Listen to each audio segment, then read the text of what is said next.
watch the Chicago way.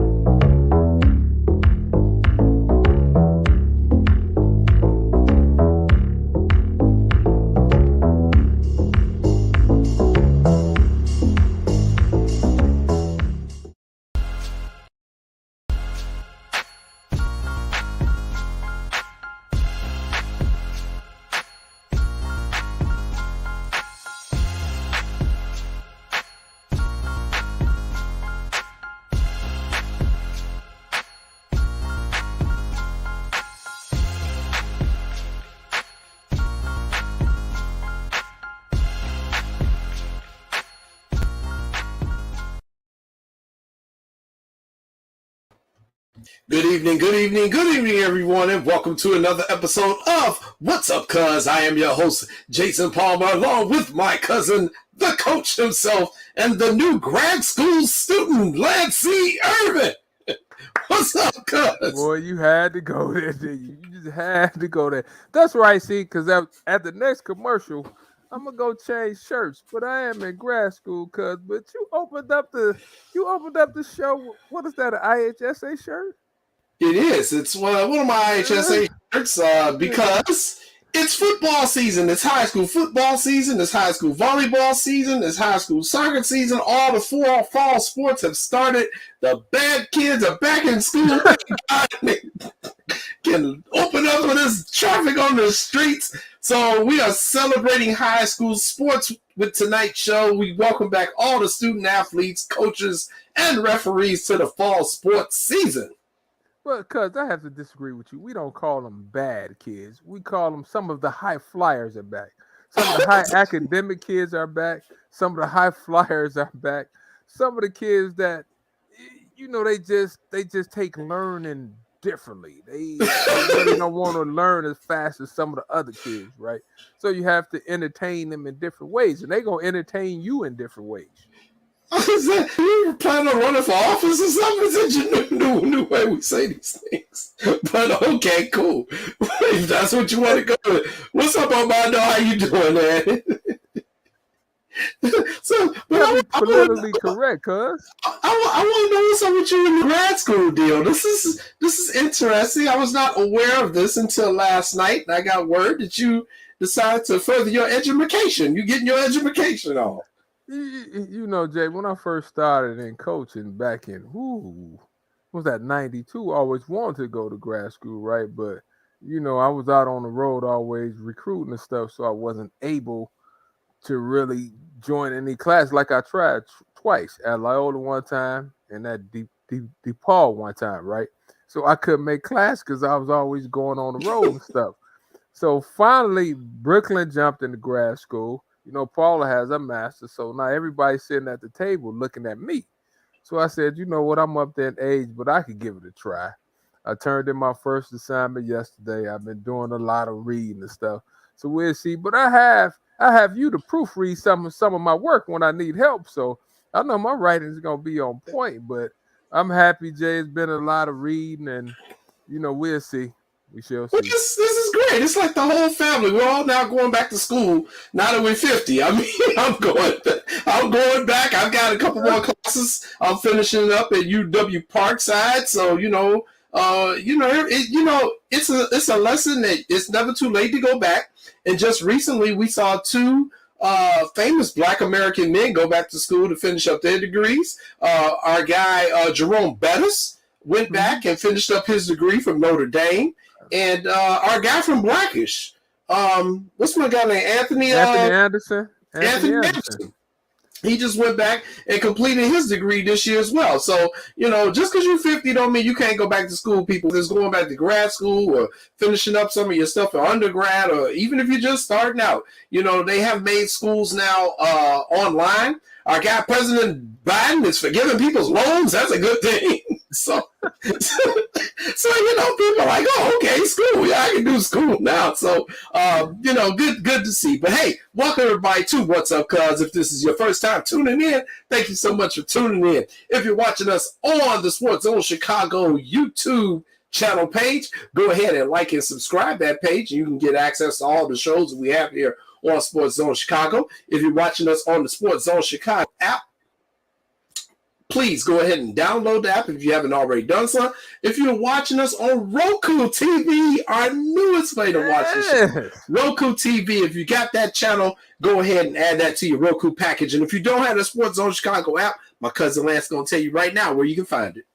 Go to the iTunes store, the Google Play Store, and the Amazon store while my cousin Jason is wiping his face off. Please go to any of those apps. Please follow us. You can follow us on Facebook, like cousin Jason always on Facebook. Yes, I am. Facebook. Go to YouTube and follow us. And Jay, I've been getting a lot of comments from people telling us they've been watching us too. So yeah. You know, a couple of them told me they used to like your jerseys, but not since you wearing polos and stuff. They want you to go back to your jersey. So why are you laughing? They're paying attention. They're paying attention to you. They're paying attention. I'll go back to the jerseys. I'll go back to the jersey. And you have to excuse my eyes are watering because I think my wife is cooking something with onions and the aroma has now gotten into my eyes. So my eyes are running. So I got to fix that by drinking beer. So. Oh my goodness, this show had went to death. I thought you was getting food delivered. I thought that was food from Cancun. I thought that guy sent you a shipment of food, and that was the spices in the air, getting the atmosphere right. But Jay, let me ask you this: are you fortunate enough? Do you follow Deion Sanders on his social media account? I'm not following Deion on his social media account. And Sean, can you check it? It seems like a couple of viewers say we lost the sound here. See what's going on with that. But no, I have not been following Deion. What's brother Deion talking about? Deion should run for mayor. Deion should run for president. Deion knows how to motivate an ant. He can get an ant to run around and feel good and be able to compete at a high level. His content, Jay, and his delivery. And now he's putting his coaches out there, right? He's letting his coaches talk a little more on social media. One thing I love about that is Deion is putting his coaches out there on a platform where other people can see them, other people can see them teach, other people hear them talking. Because one thing you and I always talk about, it's one thing to be a head coach, but it's another thing to make sure you producing other head coaches, make sure your assistants doing the right things so they can get a job. But Deion's content and what he says from a motivational standpoint, he is second to none. So he is good. Shout out to Jackson State, Jay. I think they open up the season this weekend, I think. I'm not sure, but it's a lot of college football this weekend too, boy. A lot of college football. College football kicked off with week 0 this past weekend, but now week 1 is coming up, and our guy, your boy at Ohio State, he's going to be taking on Notre Dame this weekend. Coach Tony. Notre Dame. We'll see what happens there. We also got Oregon playing as well. We got some top teams going on here in the first week of the season, so should be some good games. But we got a lot of show topics to cover tonight. And before we get into those, let's tell them who our guest is tonight. Who you got coming on tonight? Well, Jay, it was a big weekend in CPS high school football. So we have the coach from the defending city championship, the Kenwood champions, Kenwood Broncos, sent Q Turner on. And Coach Turner is a great guy, great coach.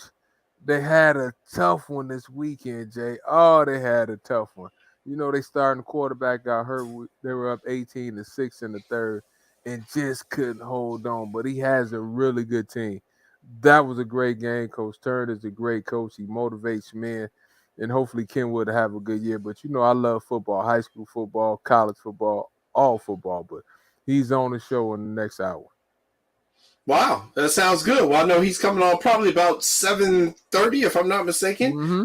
He'll be on a little bit later on in the show. But we got a lot of topics to cover tonight. But we are looking forward to talking some high school football and what he's got going on over there at Kenwood. But, hey, let's get started with some of these topics. And, boy, do we have a bunch of them. And we're going to start out with something extremely positive and something our producer, Sean Sierra, likes.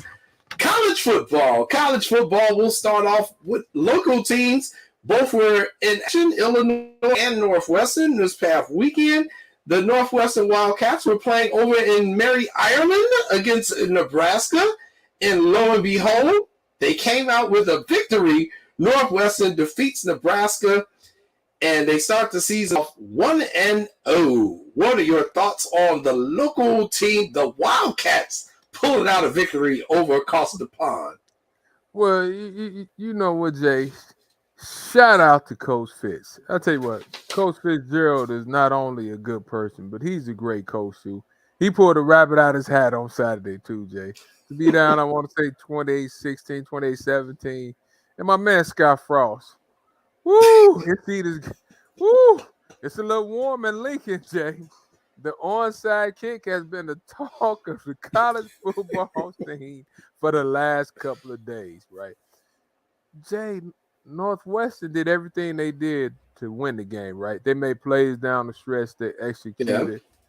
And Nebraska, on the other hand, sometimes, Jay, the word I want to use, like my father said, sometimes you could overcoach. And Nebraska probably did a little bit of overcoaching, but sometimes you go for a feel, right? And Northwestern was able to hold on. Northwestern came back. They stuck it to them. The quarterback is pretty good, Jay. They had a great game plan. They was over in Ireland playing. So, I mean, shout out to the Wildcats, Jay. I think they'll have a good year, cuz. And I tell you what, if I'm Fitzgerald, I'm standing Northwestern, Jay. He's going to win some more games. He's going to get another pay raise. I think he's probably around the 5 to 7 million range, if I'm not mistaken.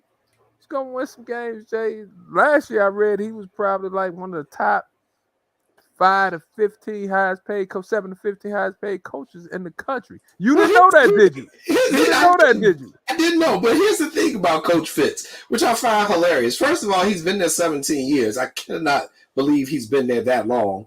The second thing is, Coach Fitz just let everybody do the talking for him. Roquan Swift can learn how to negotiate if he listen to Coach Fitz. Man. He just let his name float out there. We've had this man going to Notre Dame. He's been allegedly going to Michigan. He's been allegedly leaving Northwestern for the last 12 years. He don't never say nothing. And all that happens is Northwestern just throw more money at him. He'd be like, oh, no, don't leave. We got more money. Hey, throw more money at him and Coach Fitz stays. I was like, that's a hell of a job to have. He runs a good, clean program, right? If he finished, some years he finished in the upper half. Most years he finished between. He's always doing pretty well. And right. He doesn't have. I mean, all coaches has pressure on him. Let me say that he has a little bit of pressure on him, but not the LSU type pressure, not the Alabama type pressure. Like, he's getting paid, Jay. He's one of the top 7 to 15 highest paid coaches in the country. So shout out. And his teams play hard, Jay, and I'm stealing stuff for Sean. They don't have a lot of penalties. They always look like they will coach. So with that being said, Jay, after 17 years, why would you leave making that type money? Yeah, listen, Jay, so he's supposed to go. Jay, so he's gonna go to Pittsburgh for all that. No, I'm standing right there. And if you Northwestern, I would pay him too. Because you don't have to groom a new coach. You know the guys are not gonna get in trouble. You know you're gonna be in most games, Jay. And you know he's bringing quality student athletes in. So now, Jay, he's gonna win about 8 games this year, probably the way they looked. And he's gonna go from 7 million to 10 million. He's gonna be making Dabo money. Matter of fact, he's on Dabo Hills. Well, so he makes $5.748 million a year. So he's making $5.75 million a year. Is that this year? Because I just read some stuff. So I mean, that's pretty good. I don't blame the man. Just go ahead and don't embarrass the program, don't embarrass the university. Be competitive and enjoy your life. And he gets to live, in Chicago is kind of his hometown too. So he definitely got a good job. So congratulations to Northwestern on their victory. We also had a second guest coming on tonight. Our guy, Kedrick Prince, who everybody knows when we talk Illini sports, he is our go-to guy, whether it's basketball, football, it could be lacrosse or whatever. He can, if there's anything about University of Illinois, Kedrick can talk about it. We did have him scheduled to come on today, but he got some sad news this morning. His father took ill this morning. He's currently in the hospital. They believe that his dad had a stroke this morning. So Kedrick got the call. a little bit earlier this afternoon. So he is rightfully so at the hospital with his father. So our thoughts and prayers go out to Kedrick right now. We hope his father gets a speedy recovery from the medical emergency that he suffered this morning. So, but we're going to talk a little Illini football here. And Illinois, they get a win over Wyoming. New coach, he's established his, we say all the time, establish your culture, establish your tradition. And Illinois is 1-0, and that's all you can be after the first game of the season. What are your thoughts on the Fighting Illini? You know what? Illinois running game with Brown and those guys, Jay. I think they established that they was going to run the ball last year. Mm-hmm. And the thing about it, looking at their offensive line, Jay, they got some big boys on that offensive line now. And hopefully they will continue to get bigger players. But I tell you what, Beelam is big himself now, Jay. I looked at him over there walking off the field. I was like, if he was coming my way, I'd move out the way during practice. But shout out to Illinois. I just want them to be able to sustain it this year, Jay. I mean, I think it's time for them to get over the hump. I know this is the second year, maybe going on 3. I think it's the second year. I'm not sure. But I think they improved last year from what they did on offense and what they did on defense. But if they can continue to run the ball at a high clip, they do just fine. But that's a dog-eat-dog league they in too, Jay. That's a dog-eat-dog league they in. There's no gimmies in the Big Ten or the NFC Central, whatever you want to call it. That's the semi-pro NFL league right there. Well, I definitely agree with you there. And next week they will be taking on Indiana. See if they can get a second win. It'll be their first conference game against Indiana. And things are just going to get tougher in the Big Ten. As we know, starting next season, you got more teams coming in. And the Big Ten is going to be, what I say is going to turn into a Power 2 conferences. The Power 2 conferences is going to be the SEC and the Big Ten in terms of football. I think that's where we're heading here in the future. So Illinois Northwestern, they are not going to have easy games, except maybe when they play each other. So they're going to have to really get out there. And so they're going to have to really get out there and compete. They're going to have to recruit. They're going to have the proper coaches and the proper coaching staff to be out there with them as well. So, but right now, we got both teams 1-0 to start the season. Doesn't get any better than that. All right, next topic. We need to discuss our Chicago Sky. Our Chicago Sky currently in the semifinals of the WNBA playoffs. And last night, they took an L. They lose game 1 to the Connecticut Sun. They lose by 5, 68-63. And, man, them women on the Sun, they got some height and some length, Lance Irvin. Because I put Chicago Sky. Every time we got to the basket, it was all I saw was arms, just like that. Hey, Jay, I remember a couple of weeks ago we were talking about the WNBA playoffs, right? And I said, you know what? I said, the Storms could give us problems. And I looked at our matchup. I said, oh, we playing Connecticut. And I said, that's not going to be easy. Because Connecticut, like you said, they have length. Like Jonquel Jones, a.k.a. Kevin Durant, 3'5". 3'5" can hoop, Jay. Jay, if you look at her, does she remind you of Kevin Durant? She is basically patterned her game after Kevin Durant. Alicia Thomas, inside. Yeah. Mm-hmm. And Bonner is a poor woman. I should say poor woman. Bonner is like Scottie Pippen. If you really look at that game, okay. She has length, Jay. She can handle the ball. She can shoot. Their defense is extremely stingy, so they're not giving up transition baskets. And when you and I talked last night, one thing we talked about, it's hard for the Sky to get easy transition baskets. So the game basically went to a half-court game. And their size, because if you switch on the Suns, Jay, they're going to pound that ball inside. So when like Copper and some of those people get switched off on Thomas is not shooting a jump shot. Thomas going to bury you under the basket and try to get a bucket. But I think the key is, Jay, the next game, Vandersloot, Quigley, they have to make open shots. You were texting me like, I don't think they hitting threes. I said, Jay, they not. And I told you, I think he was Quigley and Vandersloot didn't even score in the first half. That's Yeah, tough when the defense is stingy.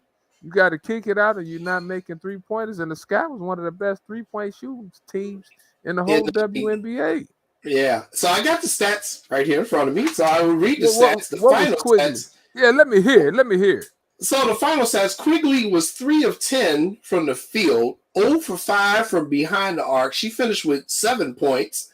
Her wife, Courtney Vandersloot, she finished with 5 points. She was 2 for 8 from the field and 1 from 4 from 3-point range. As a team, the Sky shot 8 for 30 from behind the arc. Candace Parker led them with 3-point shots. She was 3 for 9 for 33%. She finished with 19. She scored a team high. Our woman Copper, she finished with 13 points. And what did you say to me as that game was rolling? How many points did you say? This is how good my cousin is, folks. You called me. We talked in the fourth quarter with about 5 minutes or 6 minutes left. I said, if Kalia Copper doesn't score 18, the Sky can't win.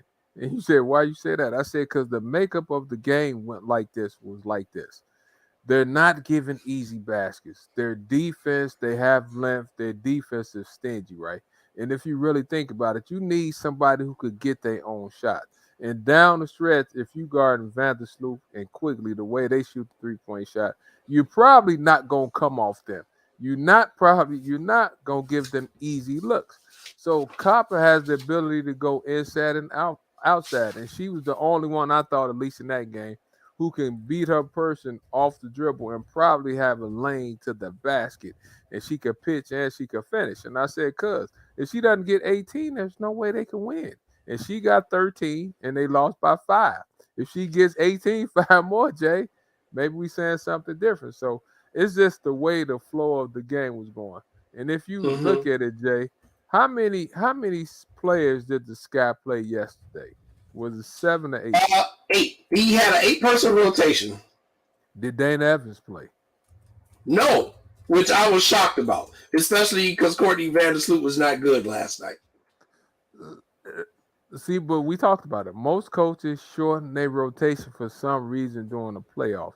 Now, Steve Kerr will throw you out there. Phil Jackson will throw you out there. You know they'll put you out there. Not saying because I love James Wade. I think he's a great coach. I'm just curious, to see why he didn't give her any minutes. But it's gonna be interesting what adjustments both teams make from game 1 to game 2. If you the Suns, you want to continue to bury the ball, pound the ball inside. And if you the Sky, it's hard for me to believe, Jay, they go 8 for 30 in the next game. But they got to get some more transition baskets too, Jay.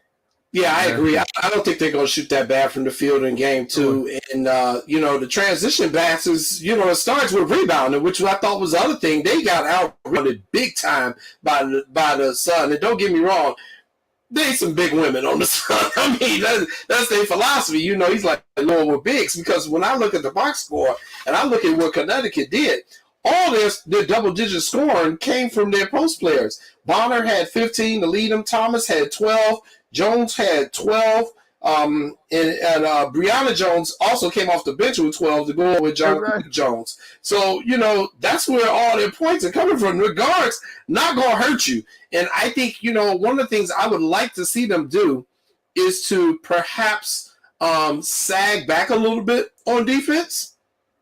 You can we know there are 2 ways you can do it. You can either sag back to try to stop that pass from getting in, or you can just put a lot of pressure on the guards of the Sun to make their life difficult so they can't get those easy passes inside. But, if the Sun are running the high-low, because they definitely got the players to do it, you put one person at the free throw line. I mean, they're a hard team to defend, man.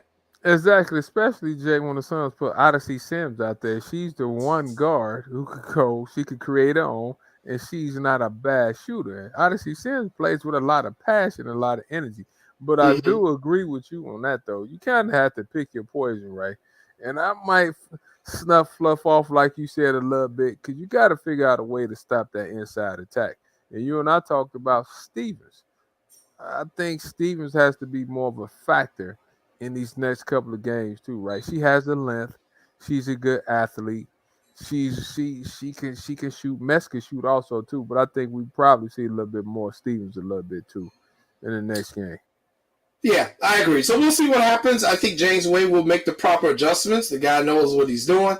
So it should be a very interesting game. And I think this is going to be a great series, to be quite honest, Lance. But, Jay, you know what I was impressed about last night watching the game?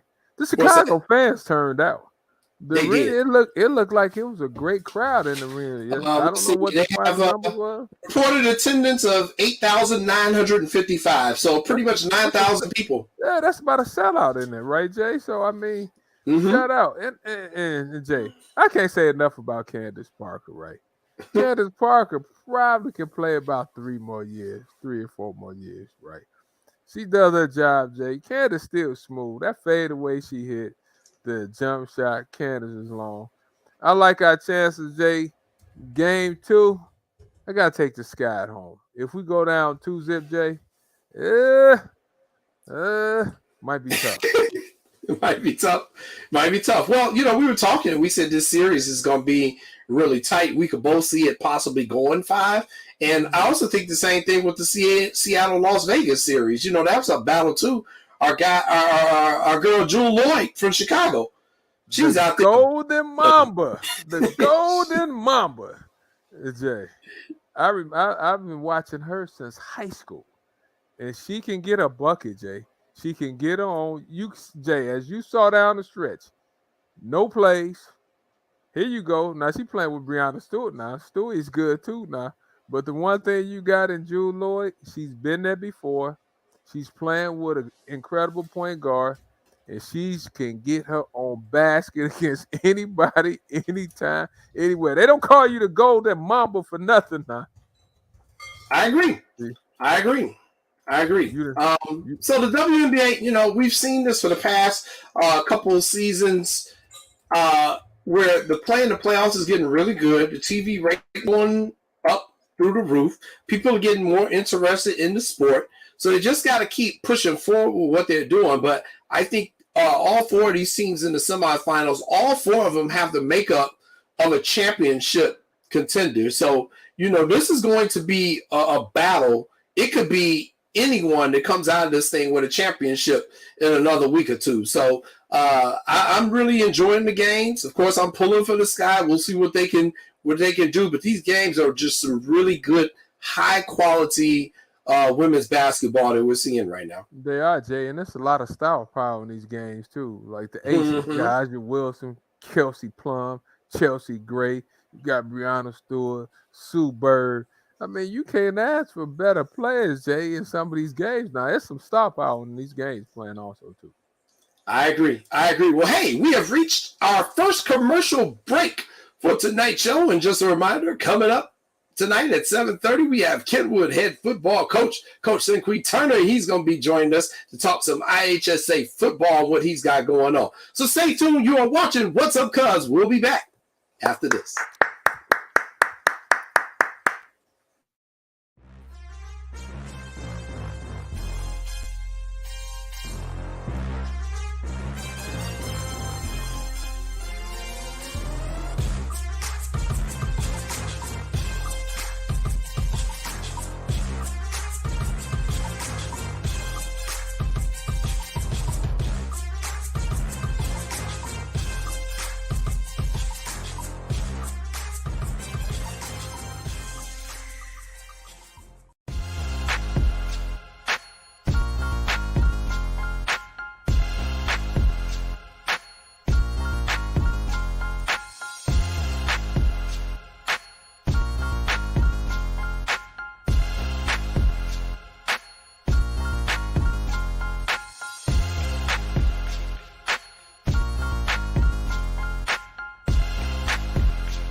At a time when the news seems as subjective as the partisan politics dividing this country, Independent professional journalism has become a resource people need to get the honest and accurate information for their lives. That's why I created jcoynereports.com.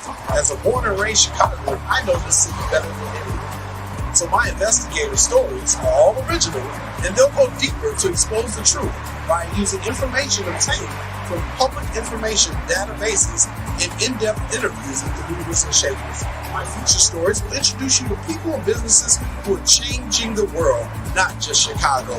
My missing person stories will spotlight those who you don't hear about in the mainstream media, who are often overlooked. If you want to hear my personal views on things around the world, check out my blog site, which is based off of factual information and my life experiences. There's also past episodes of my weekly sports podcast show, What's Up Cuz, that I host with my real-life cousin, Lance Irvin.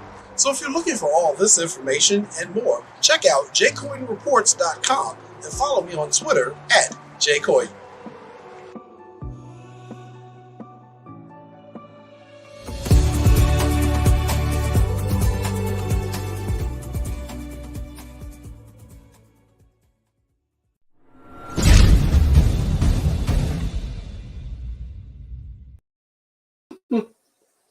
Welcome back, everybody, to What's Up, Cuz. I am your host, Jason Palmer, along with my cousin, Lance Irvin. And cuz, I'm a little distracted right now because we've got something special going right now in New York City. I don't know if you know it, but we got something special going on in New York City right now. Out at the U.S. Open, Serena Williams has taken to the court in what we expect to be her final U.S. Open, her final swan song, so to speak.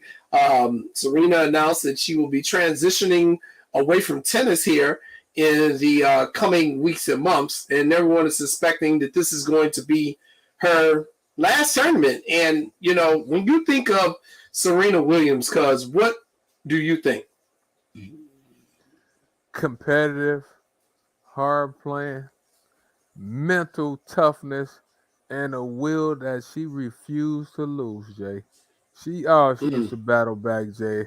And I remember those, and she was like, come on! You know, I like players with energy. I like players that make you feel like you're there. And sometimes I'm watching her like she would get down, Jay, and she'd come back. And the main thing now, those outfits she used to wear was her fashion on the tennis court. But no, seriously, Jay, she'd be known for how hard she played, her competitiveness, her drive, and also Jay, her fashions too now, because I think she set a tone for ladies. She was feminine and will wear the nice outfits and stuff like that too. So shout out to Serena. Hopefully she'll win. Is she winning, Jay? You said she's up right now. Since Yeah, I'm not, I think she's up now regardless. I think she's up right now regardless, but it would be nice to see her get one more major win. You know, she's 40 years old. She's married. She's got a daughter.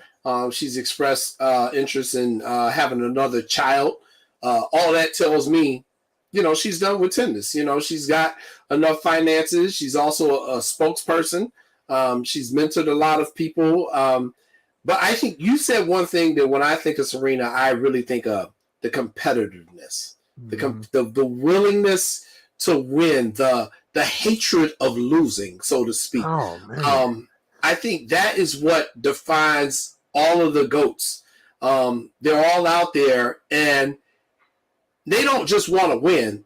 They are driven by the thought of losing. And they just don't like losing. They can't stand it. And I think that's one of the things that has really driven her to keep playing after she battled some knee injuries and all that type of stuff. She just kept coming back. I mean, the woman won the Australian Open while she was pregnant. I mean, that tells you a lot. I mean, I've done some crazy stuff, and I know who's playing injured. I know Sean is playing with a bunch of injuries, but I can't imagine playing at that high of a level while there's another human being growing inside of you, running around the court with you. So I give this woman all sorts of props, and just her willingness to fight and not lose, and how she changed women's tennis. Because before she and Venus came in, women wasn't serving 110 miles per hour, Lance. Can you hear me, cuz? Oh, sorry about that.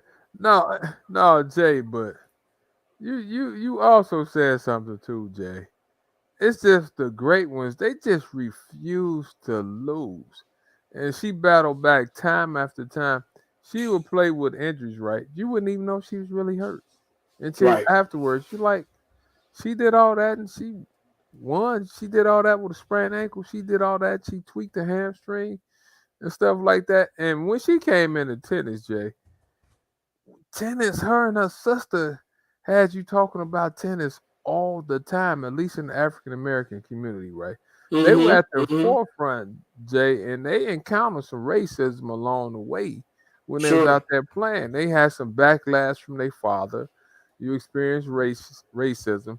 How tough were they mentally to go out there and compete time after time after time again? And they were winning too now, Jay. Now they used to talk that talk, but they was walking that walk too now. So I'm happy for them. They made me watch tennis more than what I normally watch tennis, and I'm just happy for them. And you never really heard them doing nothing crazy, right? I think aren't they part? Weren't they part owners of your side piece team, They the are. Miami Dolphins? They are part owners of my Miami Dolphins. I'm very proud to say that the Williams sisters are part owners of my team. I'm even more proud to say that the majority owner right now of the Dolphins is Fergie from the Black Eyed Peas. You serious? You joking? You joking? Wow! I need to explain Wow! it. It's because the majority owner, Stephen Ross, has been suspended. Remember, he got suspended for trying to get Tom Brady to come in, and Yeah. the brother of Flores trying to get him fired. So he's suspended. So he can't do anything with the team. And the person who's got the next highest percentage is Fergie from the Black Eyed Peas. So I'm like, there we go. Let's go, Fergie. Hey, that's crazy, Jay. But at least, in terms of their finances and stuff, Serena has done well with her money, Jay. I know she has a jewelry line. She has ownership in several things. I know she's big into like real estate and other stuff. I'm pretty sure she has a lifetime Nike deal. If she doesn't, she should. She should have a lifetime Nike deal. So, hopefully she can bring it home tonight, Jay. But happy for her. Have you ever seen her in real life? Have you ever met her? For some reason, I have never been to a professional tennis match. Now, let me say this. I do think one of the problems is that they don't have Chicago on the tour. Chicago used to be on the tour when we were younger. When we were kids, Chicago was a tour stop. But they don't come to Chicago, not the men or the women's. And I think that's I got lucky last year because the WTA came here last year, right? Because something happened where they couldn't go overseas. They were supposed to have a tournament overseas, and Kamal Murray out there on 53rd, he had it. Yeah. And I went out there, I worked and I watched, and Venus Williams was out there. You're talking about a nice person. She played, Jay. She did a little clinic for the kids. She was soft spoken. She signed autographs, Jay. And just watching that, they hit that ball hard, Jay. I realized they was hitting the ball hard, but I didn't know they was hitting the ball that hard. They had Azarenka was out there, Peggy was out there. I was like, this big time tennis, I wish they'd bring it back. But they said because of the COVID and stuff like that, they was gonna go on a regular schedule. But you're right, Jay. Like, why they stop coming to Chicago? I don't know what Chicago. I'm sure we did something. We got kicked off the tour because it's Chicago. I'm sure our city did something, but we need to get tennis back. I think it's very unfortunate that we're not a WTA tour stop. I mean, we got NASCAR coming, for the love of God. I'm pretty sure we can get tennis to come back. So, I mean, I just think that's one of those things that, and it may not be in Chicago proper, but it could probably be in the Chicago area somewhere. We got enough places out here. And I mean, we're the third largest media market in the country in a world-class city. So I just think that's something that whoever our mayor is after the election in 2023 needs to focus on. You got to try to court these type of big events to your city. So I'd love to see the WTA come back, but Serena is currently on the court. She is up. She won the first set. She came back and won the first set. She's tied 30-30 in game 2 of the first set. So we'll keep you all updated with what's going on with Serena, because basically she's in the situation where it's almost like win or go home. So, I mean, you know, you got to leave it all out there. So it's crowded out there. A lot of people out there, a lot of media, as you can imagine. So Serena Williams getting ready to compete in her final U.S. Open. She's currently on the court. So we'll see if this is her final swan song or not. So speaking of final swan songs, let's just kind of stay on that topic. Oh, here we go. Here we go. The Chicago White Sox, I think, are in their final swan song after getting swept in their 3-game series at home to the terrible Arizona Diamondbacks. The White Sox got swept this weekend. For me, the season is over. We talked about this ad nauseum on our show back in May and June when you asked me, and I said this team is not going to win this division. I said they should make the playoffs as a wild card, but I was not that confident, and you see why.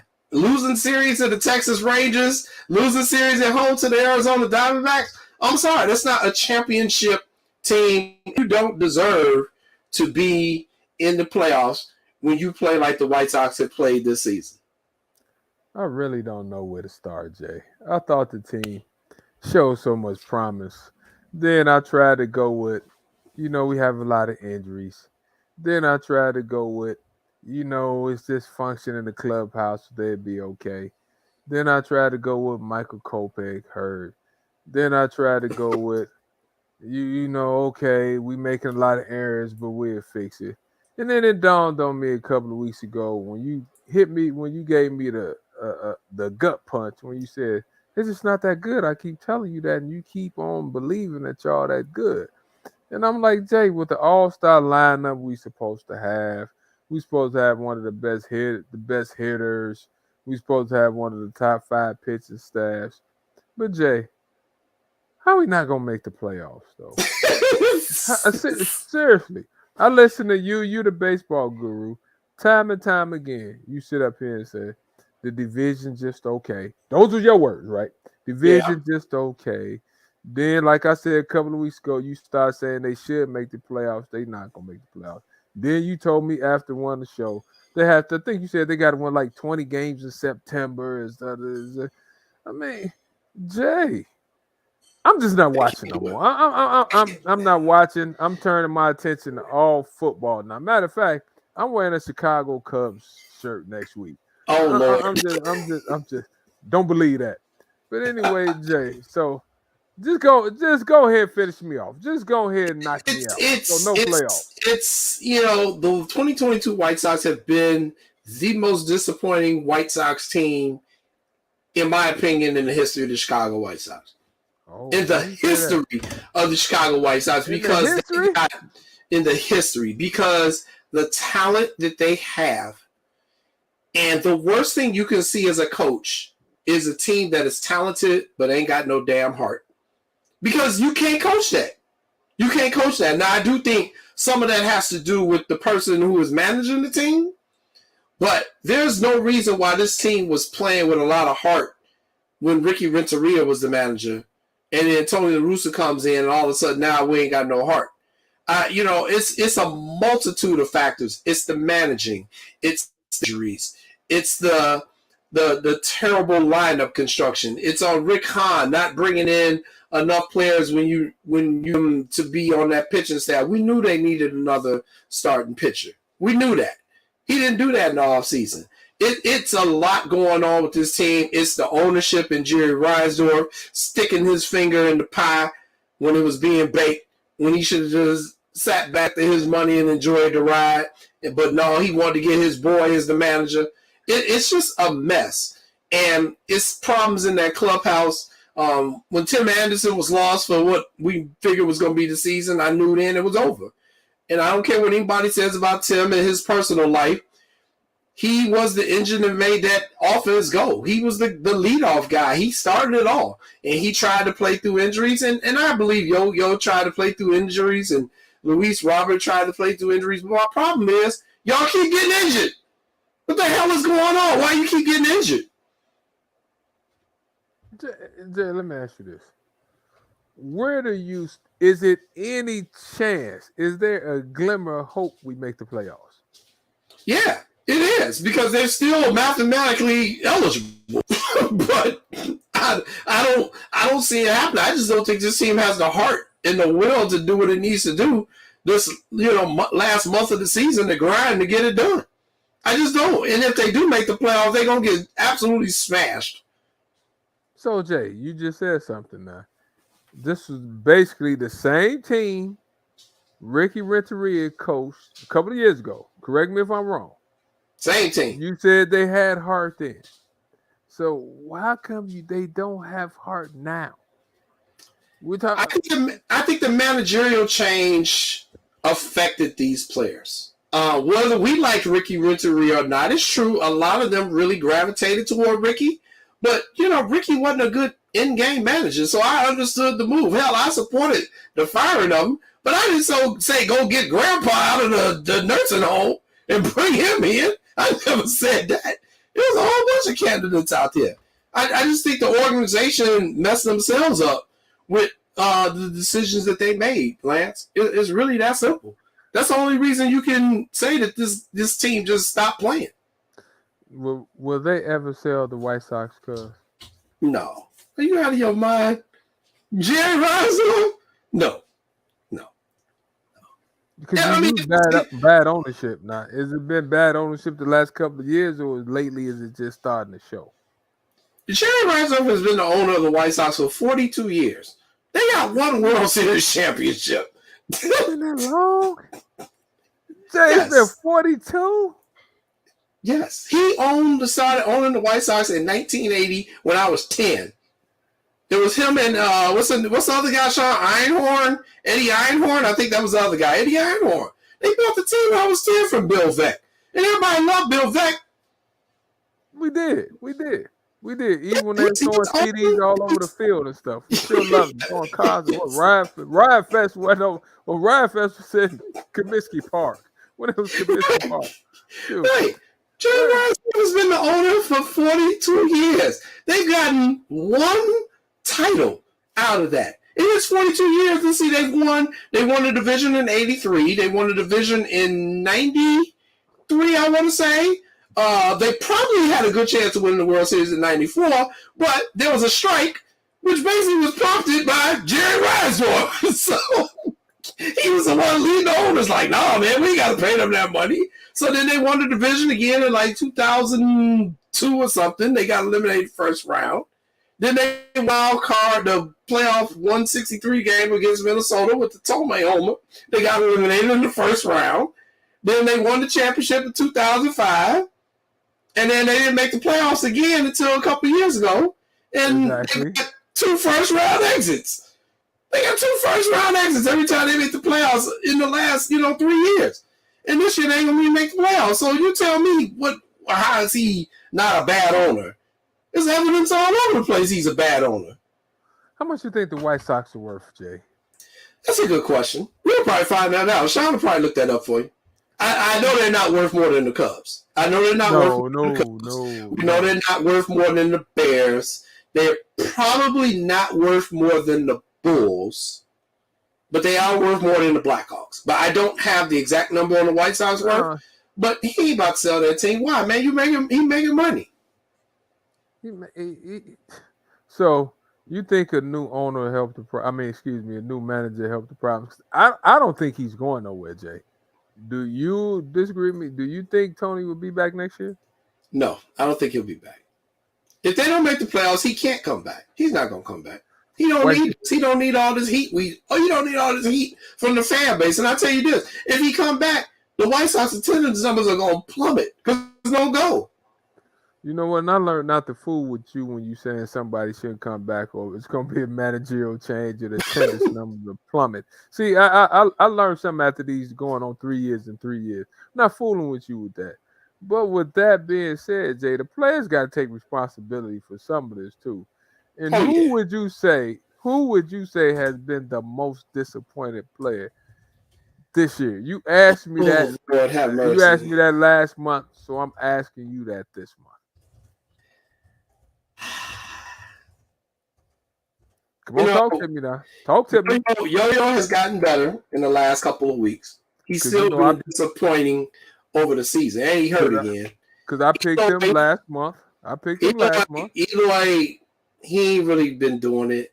It's too many options. You know what? Yasmani Grandal is number one for me. I'll say Yasmani Grandal because he's done absolutely nothing. At least Yo-Yo has shown some signs of life. For a couple of weeks throughout the season, Yasmani has given us absolutely not a thing, and it's pretty sad. So I mean, we've got the playoff appearances. We'll put up here the White Sox playoff appearances: 83, 93, 2000, 2005, 2008, 2020, and 2021. Their playoff. These are all under Reinsdorf. So out of 42 years, he's got 1, 2, 3, 4, 5, 6, 7. Siete. That's 7 people. 7. 7 out of 42. Doing the percentages in my head, 7 out of 42, is that what? Oh, Jesus. That ain't good. Jay, that's like maybe 20%, if that. That ain't, no. They're not good. I'm sorry. The attendance numbers most years is when we lose is here. It's not like the Chicago Cubs, but that's disappointing to see. I didn't know that until you said that. I'm like, 43 years. It's been that long. Yes. And so World Series one time. So at the end of the season, who's getting traded? We'll see. I'm trying not to even look right there right now. I'm gonna stay true to the team because that's my squad. But I'm going down on the boat with him this year. But we going down. Get your life raft, folks. Everybody because we going down. It's 2 of us going down. I just think, Jay, like you said, there is a glimmer of hope. And Jay, we had so much promise, right? I was expecting big things from this team. Yeah. I was like with the lineup that we had with the hitters, Jay, but I didn't know we was gonna have as many errors or make as many errors as we've been making. So, but still, Jay, maybe with the injuries, if we didn't have so many people injuries, I'm still gonna throw the injuries out there, but I can't do that. Yeah. So I mean, we'll see, but it's a legitimate answer. I mean, you've lost a lot of players to injury this year. I mean, Danny Mendick is gone for the season. Garrett Crochet, the poor guy, didn't even get to play because he blew his arm out in preseason. Tim Anderson is out. They got a whole lot of injuries. So, that's definitely playing a role. You said it. You called it at the start of the season. You said it's going to be a lot of players hurt this season. You was like, I'm hoping it doesn't happen that way, but you called it. And I will say this, Jay. I think we all agree this. Playing the game every day, Jay, those guys need rest every now and then, Jay. Their schedule is insane. I don't understand, Jay, why they can't go from 162 to like 145-ish. I don't know. I understand the dollar amount. But is 145 in a reasonable amount of games to play in MLB? Yes, it is, and that's what they should have done. But, they didn't do that because the owners are greedy. Hey, look at that. The White Sox playoff percentage was 16.7%. I did pretty good. I almost had that on the head, trying to figure that out in my head. But, I got this calculator. But my wife says I don't.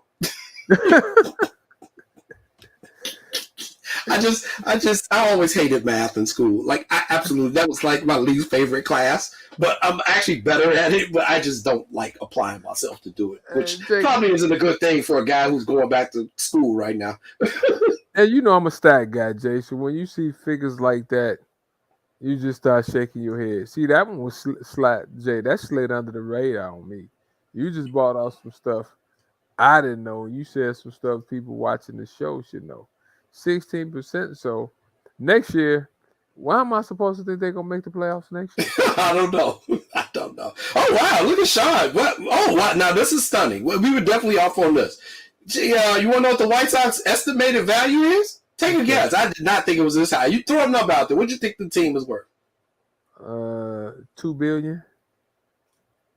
Much closer than me. 1.76 billion. I did not think they were that high. That's pretty impressive. 1.76 billion. So, and you know what would be real interesting, Sean? Find out how much Jerry paid for it. Because you know what? 1.76 billion. Jerry probably paid about what, Jay? About 35 million? In 1980, it's I would say 45, but yeah. I mean, that's the gift to keep on giving. So people keep asking, we need a new owner. Get rid of these owners. You ain't getting rid of these rich white guys. You out of your mind. They will hold on till that's why they hold on to these teams till death. Virginia McCaskey is 100. You think she about to sell the Bears? You would be an idiot to sell right now. And was that you said the White Sox own a parking lot or something like that? Was that you breaking it down to me? Like they own this, they own that. So I thought somebody told me that. That wasn't you. Interesting. But Jay, 1.75 billion, I was closer to. I'm not going anywhere. I'm sitting there. Everybody in my family gonna sit there and keep eating off that gravy train. Woo. Yes, they are. Yes, they are. Hey, it's almost time for our second commercial break of the show in a couple of minutes. And then when we come back from that commercial break, we're going to go into our jump ball segment. But just a couple of final thoughts on the White Sox before we get ready to go to this commercial break. I need to say this. I think the White Sox do great work in the community.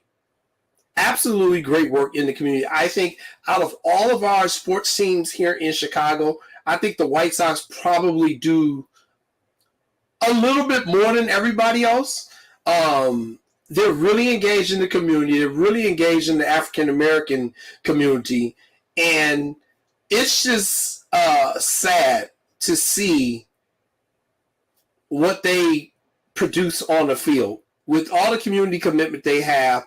And, oh, my God, and we got the numbers. Oh, my God, this is even worse than I thought. So estimated value of the White Sox, we said, is $1.76 billion.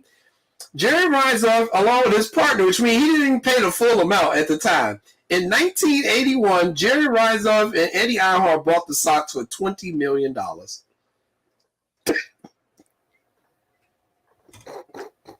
You talking about 45. I said 35. Ooh. Hey, Sean, where's Sean at? That's good. Hey, Sean, 20 million? Now it's worth 1.75 billion. 20 million and now 1.7 billion dollars. Sean, did you know they were worth as much as they worth? And did you know that's what they paid? No, when we first started talking about it. No, not until now. I thought they were worth 2 billion, but they're not even worth 2. But from 20 million to 1.7 billion, yeah, that's a nice nice return on investment. That right there. I'm speechless. I'm not mad at him. I mean, I'm not mad at him at all. You know what happened is they got the new park, and then they kept making upgrades to the park. Because if you remember when they made New Comiskey, first it was New Comiskey. They didn't have a naming right, remember the funny story that was in 90, 91, and the projects weren't down yet across the street. They were shooting from the projects into the stadium, so they find bullet holes in the seats. They shoot across the expressway. I don't know if you remember that, but that's why I'm laughing. They would find bullet holes in the morning, different bullet holes just from people, just target practice, like whatever, shooting across the Dan Ryan into New Comiskey before they knocked down the Robert Taylor homes over there. Man, Sean, that's back in the days. But that's amazing. See, ladies and gentlemen, do you hear the type of talk you get on What's Up? Because you get bullet hole shot across the expressway, a team that's made billions and bought it for $20 million. Woo-wee! That's a great return. And we're not going to make the playoffs. Cousin Jason just jabbing me in my gut, Sean. I shouldn't have got on the show today, Sean. That's all right. I should have just did some homework. That's all. The fans love you, Lance. You can't do it. If you got to give the fans what they want. Gotta give them what they want. Matter of fact, I'm gonna put on my White Sox jersey. I'm gonna see if I can invest right now. You probably Lamar. That's why they worth $1.75 billion. But anyway, hey, it's time for our second commercial break of the show. We're gonna take a commercial. We come back. We're going to debate a topic on our jump ball segment. Coming up at 7:30, we have the coach of Kenwood Academy, Coach Cinqui Turner, is coming on. You're watching What's Up, Cuz. We'll take a commercial break. Serena still winning in the first set. We'll be right back. Nice.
At a time when the news seems as subjective as the partisan politics dividing this country, independent professional journalism has become a resource people need to get the honest and accurate information for their lives. That's why I created JCoyneReports.com. As a born and raised Chicagoan, I know this city better than anyone. So my investigative stories are all original, and they'll go deeper to expose the truth by using information obtained from public information databases and in-depth interviews with the movers and shakers. My feature stories will introduce you to people and businesses who are changing the world, not just Chicago. My missing person stories will spotlight those who you don't hear about in the mainstream media, who are often overlooked. If you want to hear my personal views on things around the world, check out my blog site, which is based off of factual information and my life experiences. There's also past episodes of my weekly sports podcast show, What's Up, Cuz, that I host with my real-life cousin, Lance Irvin. So if you're looking for all this information and more, check out JCoyneReports.com and follow me on Twitter at JCoyne.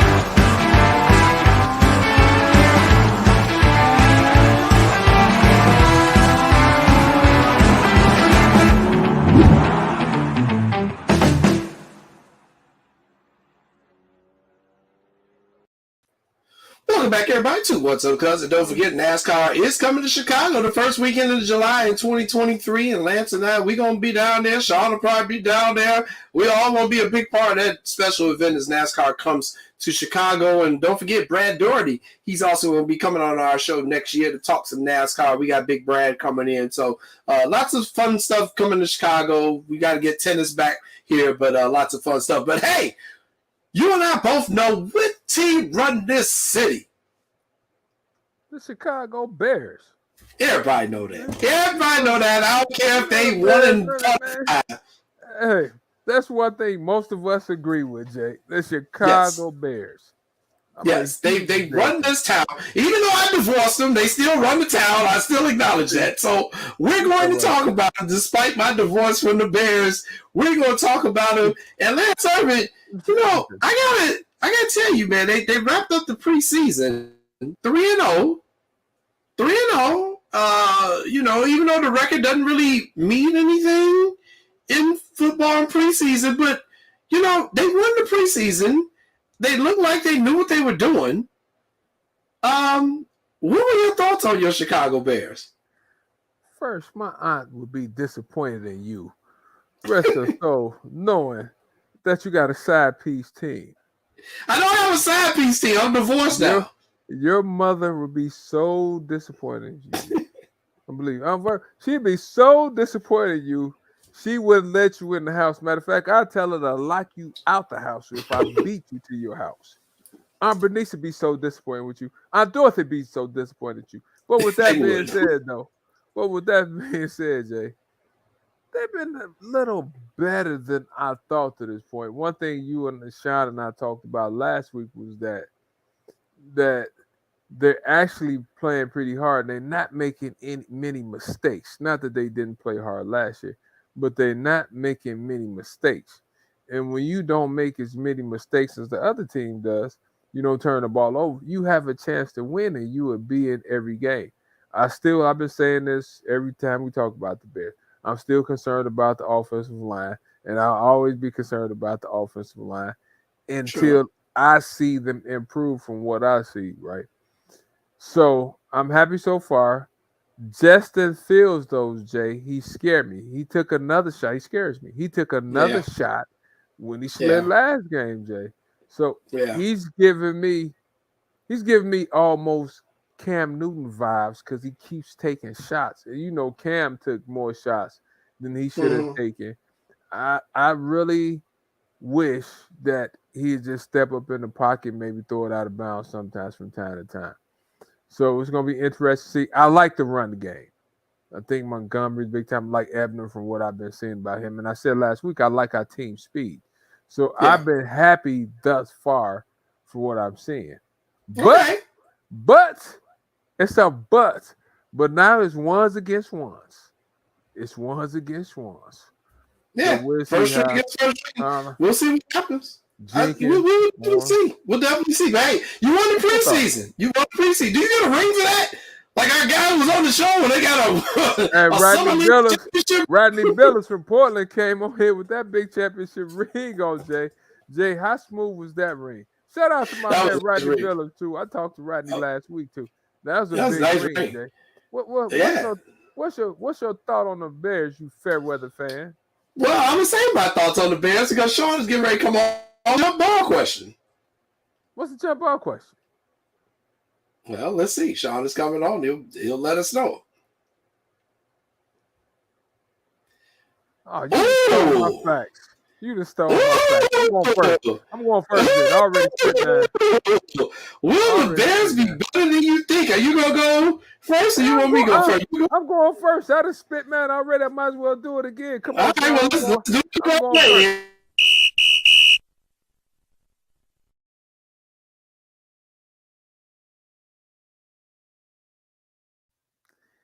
Well, ladies and gentlemen, in the words of the superback, Sean Sierra, the Bears will be a lot better than I think.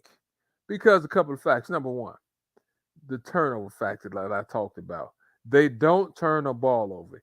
Anytime you limit your turnovers, you will be in every game. So due to the fact they have been turning the ball over, I'm going to hit you with some facts because I think it's only been 3 turnovers in 3 games and maybe no more than 4.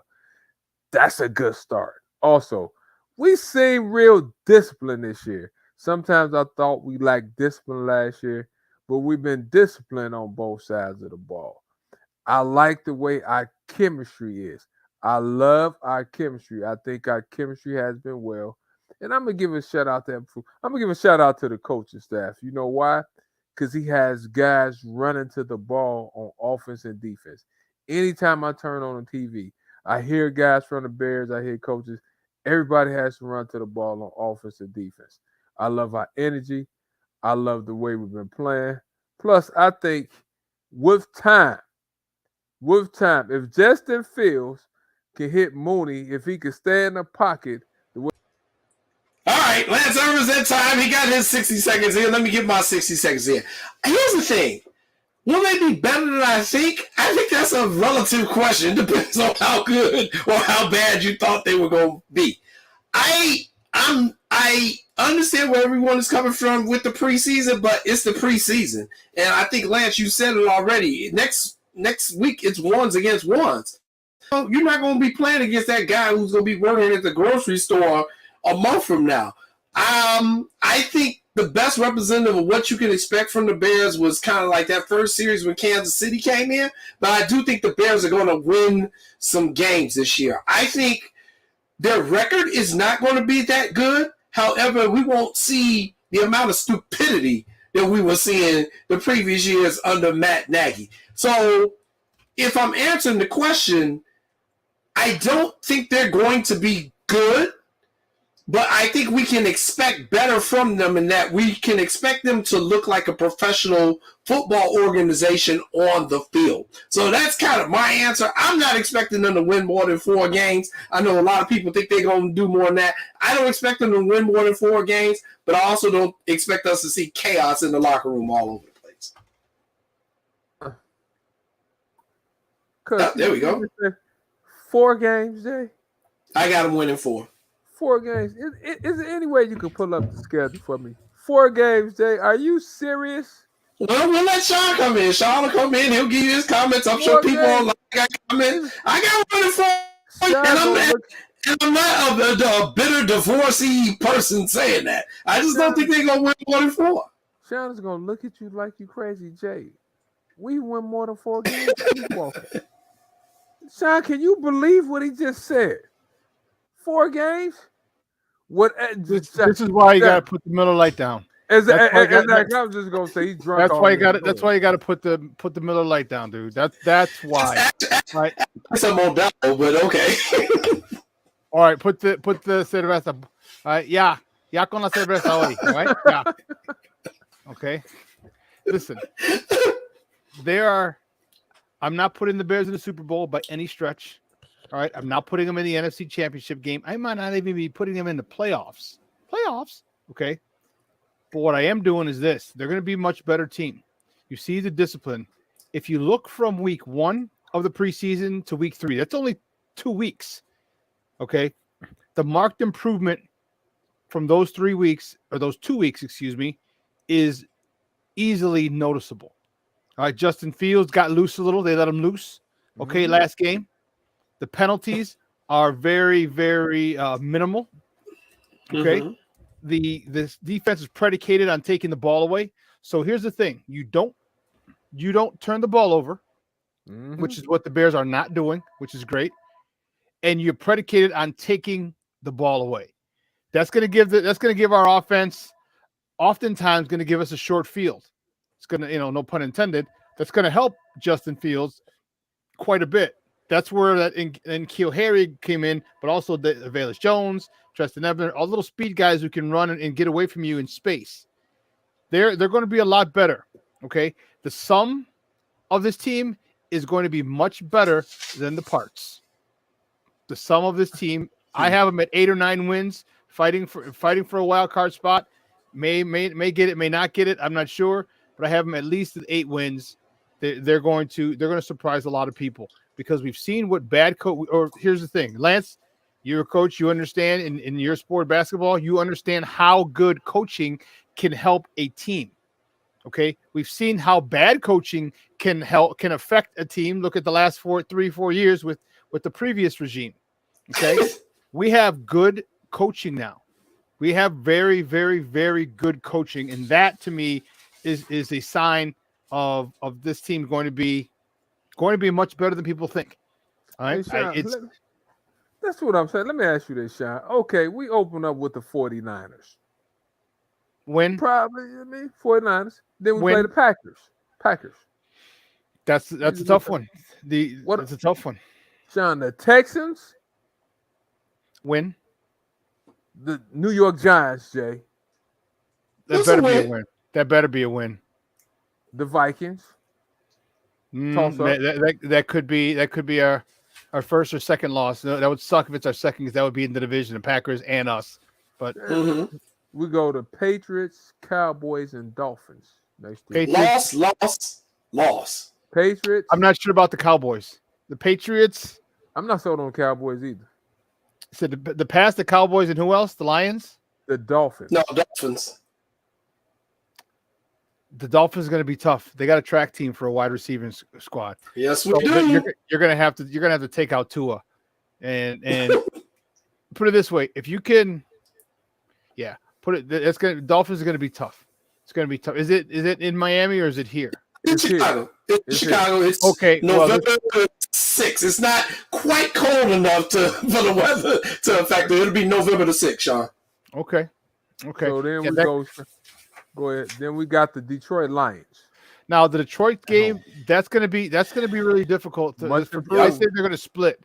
I say they're gonna split with Detroit this year. Dan Campbell really has those guys. I mean, ready to run through a wall for him. Remember, was it 2 years ago? They should have lost both games. They lost the first game. DeAndre Swift, I believe, dropped a touchdown pass in the end zone. Wide open. He dropped a touchdown pass, and they just been getting better and better and better.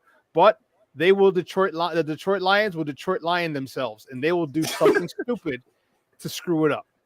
Maybe this year with Campbell, they don't do that as much, but they more often than not they will do something stupid and Detroit Lion themselves. Because they are improved. What about the Falcons? Falcons, okay, we should win that one. We can win that one. We should win that. Then we go to the Jets. Win. At the Jets. Win. Then it gets a little dicey. Then we bring up the Packers. Okay, yeah. Then we go to the Eagles. The Eagles are awfully good this year. Yeah. Then we go to the Buffalo Bills. Then we hit with the Lions and Vikings. It gets a little those last 5 games. It gets a little interesting. So here's one. They're going to get one of those games, either the Pats or the Vikings, or they're going to get that because of their discipline. All right, there's going to be a big play. All right, again, the sum of this team is greater than the parts. All right, they will play much better. That's the way that they have this organization or this unit rolling. So, and as the season gets better, it goes on, they're going to get better. They're going to play much better, much more cohesion, and again, play much better than the individual parts that they have. And if anybody breaks out, okay, a Darnell Mooney, and then N'Keal Harry, a Tristan Ebner, a Justin Fields, a Cole Kmet. If anybody really breaks out, and if it's Justin Fields that breaks out, all right, all bets are off at that particular point because, you know, in the preseason game on Saturday, he had 10 different receivers. Okay, who are you going to double team? It don't matter. His favorite receiver is the open receiver. Okay, so you got. Go ahead. No, go ahead. Go ahead. No, I said so. He's learning to. One of the best things I love about him now and watching, again, small sample size, only 3 games, is he's taking the check down. He's taking the underneath route. I'll take a 2-yard pass or 3-yard pass to make it 2nd and 7, as opposed to 2nd and 10. And those 3 yards might not seem like a lot, but they're huge when you get 4 on the next down. Okay, so instead of 2nd and 6, 3rd and 6, now it's 3rd and 2, and that playbook is wide open. So he's doing a great thing as far as is taking what the defense gives you. Every play is not going to be a home run. Everything's not going to be a 60-yard touchdown pass. Sometimes it is a 3-yard, 4-yard out. That's the best thing. Keep the chains moving, and frustrate people, and also beat them with your legs, which he has the ability to do. See, like we talked about last week, Sean. I think the running game is key. Time of possession. If we can keep the ball, time of possession, especially early on, cousin Jason, who's over there hating on the Bears. If we can keep the ball, Sean, I think we have a chance in every game because stealing stuff from the superback, we don't turn the ball over, Jay. We're not going to turn the ball over. I'm knocking on wood. We're not going to turn the ball over.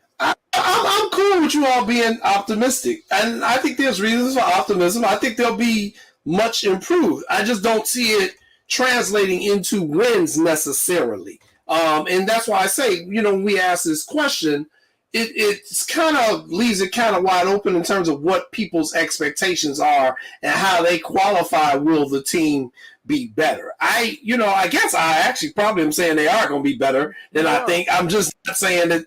I just don't think they're going to win a lot of games. Well, we'll see. Football season get ready to kick off in 10 days. We'll be here for it because we're not here next week because it's a Labor Day holiday, so no work for us. But when we come back, we'll be breaking down kind of game 1. So thanks a lot, Sean. And we got a couple more topics that we're going to get to. Let me ask you this real quick. They got to be quick. Let me Real quick, Lance. Quick. The Bears will win more than 4 games. I'm betting you heroes on that. Okay. 24 wings. 24 Hey, wings. you last bet I bought, so just add it to my tab. Go ahead, cuz. All right, a couple of topics before we get to 7:30 guest. Coach Turner from Kent will be joining us at 7:30. Looking forward to having him come on, and we'll see what happens with the Bears here. We got a couple of things we got to talk about that are not necessarily positive, but let's talk about them anyway. Your daughter, we know, just graduated this time last year. She was playing her final volleyball season. We had an incident involving a sister who plays for Duke. Rachel Richardson is her name. She is a volleyball player for university, and there was an incident in a game that we're all not happy about at all. There was some ugly racism that took place at BYU University, that's Brigham Young University out in Utah. For the love of God, it's always got to be freaking Utah. Where this young lady, who's the only black player on the Duke volleyball team, was subjected to basically being called the N-word during the match by some of the fans who were in attendance at the game. This story got public yesterday.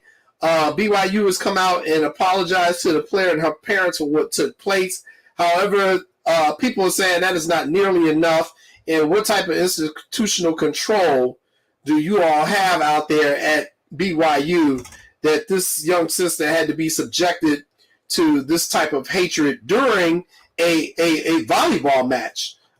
Just unbelievable stuff. And again, me being a volleyball official, being a daughter of a former collegiate volleyball player, what just your thoughts on hearing that situation, how it took place, and what you thought about how it was not handled? You know what, Jay? Just early on thoughts. First of all, you get sad and then you get upset by the situation. It's 2022, and you would think that stuff shouldn't be happening. And I played at BYU, been out there several times. I know the head basketball coach there. And on the men's side, they always have a couple of black players on the team, Jay, especially lately. So you would think they fans will have enough class not to do that. And I'm just sorry that the young lady had to go through what she went through, because it's tough out there, right? And people heard it. And I think one of the things they were saying, Jay, they said the AD took care of it, but they wish they would have reacted faster. So, in those type situations, you hope stuff will be handled in a timely manner, but they're always not. And hopefully they have banned those people from coming to any other games, but not only volleyball games, Jay. They shouldn't come to no sport activity. They shouldn't be allowed in no sports venue, because you just can't do that. So I was disappointed and I was saddened by the fact, but it's 2022 and we know this stuff still happens. And it's sad.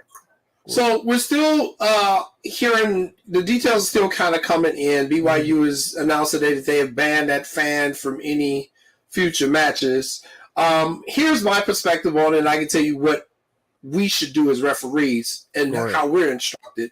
And it's quite simple. When we have that type of stuff going on, it's not our job to confront the fan or the individuals who are doing this, but we do stop. We're supposed to stop the match, and then you get the host management, whether that's security, the AD, whoever the heck is in charge of the fans. You just stop the match until the situation is rectified. And that's in high school, that's in college. Now, I understand it's a different environment at some of these big D1 college events. And the truth of the matter is the referees may not have even known what was going on. And so that is where we need help from the players and the coaching staff, where they have to send their captain over to us and say, yo, my teammate is being subjected to some words that are not appropriate, and once they tell me what's going on, what the words are, I'm just sending everybody to the bench. We ain't playing no more volleyball till this situation get taken care of. And that way you just nip it in the bud right there. You let host management do their thing. And any good institution has policies already in place because we know fans can get out of hand. You told me about some stuff that happened this past weekend over at Gately that we're going to talk about in the next segment when Coach Turner comes in here. That's the way this should have been handled, and it sounds like this was not handled appropriately. It did not get taken care of in the fashion and being expedited the way it should have. So it's really sad to hear that. I'm glad to hear that the person is no longer going to be at any matches, but, I think we as citizens have to step in and alert the proper authorities when we see this happening too, because the person that did this wasn't sitting by themselves. There's a whole bunch of people there who heard it. So, it should have been the citizens who were there at that game who should have stepped in and put a stop to it, but they didn't. So, all right, so that's the situation at BYU. But, hey, we got some more good news. We got some history-making stuff that happened here in the world of hockey. In the world of hockey, we got some history that took place. Sean will have, I think he's got the photo. I've got the graphic. Sarah Nurse, who is an Olympic champion for Team Canada.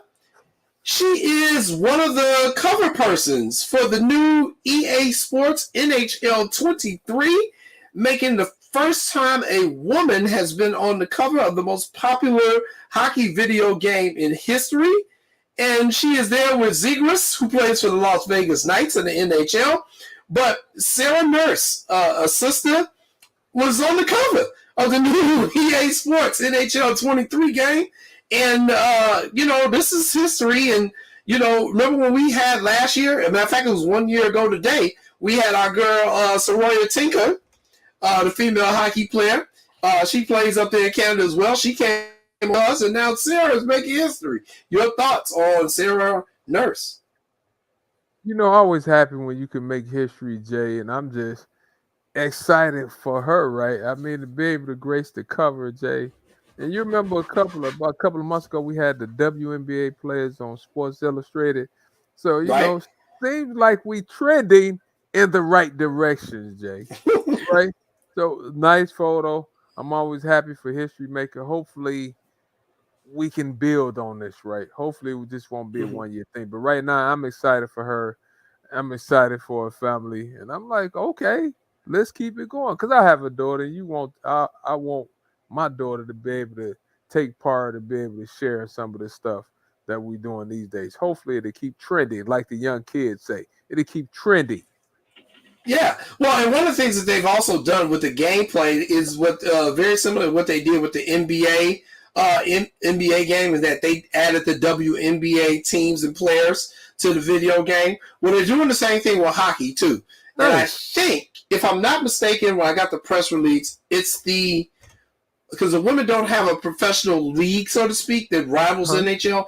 But what they did was they took like the women's teams from the different countries. So Team USA's women, Team Canada's women, Team Switzerland, Team Sweden. So those will be the female teams represented in the game. And, what this does, Lance, video games a lot of time are recruiting tools, whether you're talking about the SOCOM series, which was big for the United States military.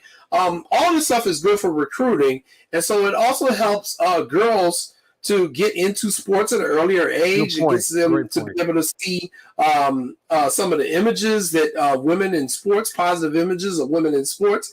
And let's not, kid ourselves too. Image is everything for a lot of people. And when you can have little girls who can see these women who are now on the cover of video games, and the women who are on the covers, they're making more money and they're getting more. It's just a really good thing, and it helps to move the society forward. So once again, congratulations to Sarah Nurse, and congratulations to Serena Williams, who won the first set of her match at the U.S. Open. She wins the first set 6-3 as they get ready to start play in the. So Serena, what we expect to be her final tournament before she retires, she wins the first set 6-3. They're getting ready to go into the second set there. So, women making history all over the place. Serena, obviously, an icon in women's sports, and we will miss her whenever her final match does take place. But Serena currently up 6-3 in the first set, and we are almost at commercial break time here. if I'm looking at this correctly. Oh, it is. But hey, I gotta tell you something before we go to commercial break, and Sean will get the commercial ready, and then we'll be waiting for Coach Turner to come on. But there was one time in my life, where your father was dead wrong. Absolute dead wrong. You don't know it. I bet none of your brothers and sisters know about this, because this was a conversation between me, your father, and your mother. So, let me hear this one. It was one of those days when I was over at the house on Parnell, and nobody was home. I was just over there checking on Uncle and Auntie. Everybody was out. I think I was waiting for somebody to come home or something. And the TV show Martin had just premiered. It had been like the first week. And your father told me, hey, nephew, your boy ain't gonna make it. Your boy ain't gonna make it. I'm like, what you talking about? He's like, that show ain't gonna last past 1 year. It ain't gonna make it. I'm like, oh, you didn't like it? He's like, I didn't like it. I don't think he gonna make it. Blah, blah, blah, blah, blah, blah, blah, blah, blah. He was wrong. And that was the one time I got to tip I was correct, because the Martin Show is historically one of the best comedy shows ever produced. And even 30 years after it debuted 30 years ago yesterday, the reruns are still running all over the place. It's on Netflix. I think it's on Hulu. People are binge watching it, and it's still funny as all get out. So now, Uncle Junior, I finally got you on that one.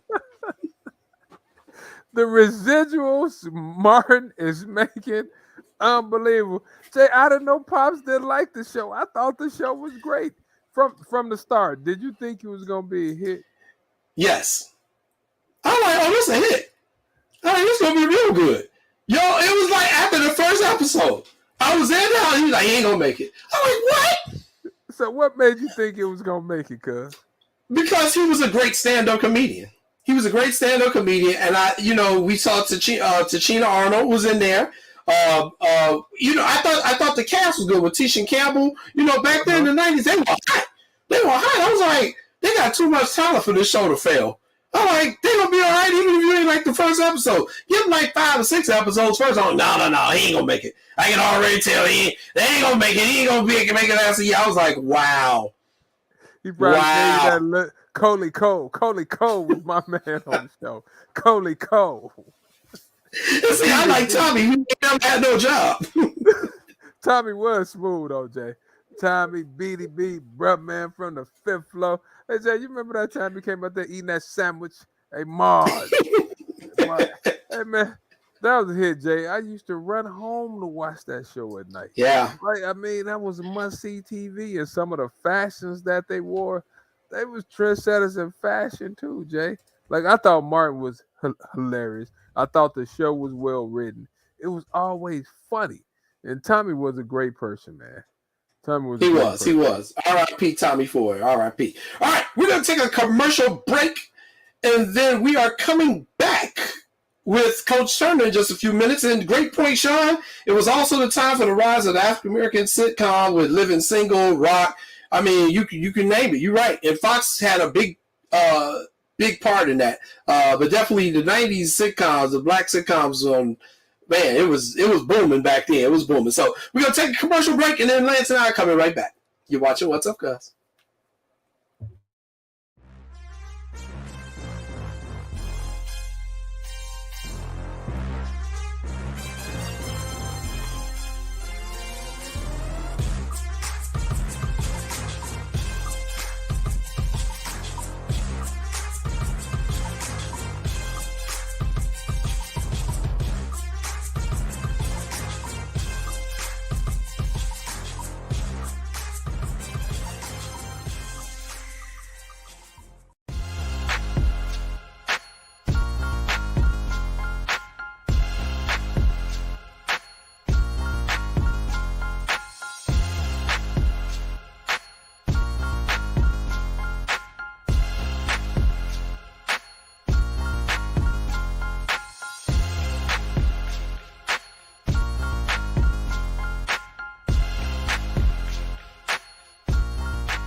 Welcome back to What's Up, Cuz. I am your host, Jason Palmer, along with my cousin, the coach himself, Lance C. Irvin, and our producer, Sean Sierra.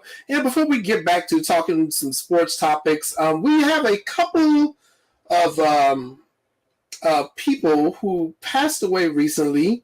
Very shocking news, as we talked earlier about Kendrick Price's dad suffering a medical emergency earlier this morning. They believe it was a stroke, and we're praying for his full recovery and praying for Kendrick as he's dealing with that. We had a couple of really shocking deaths in the sports world within the African American community here, and I'll kind of get it started here.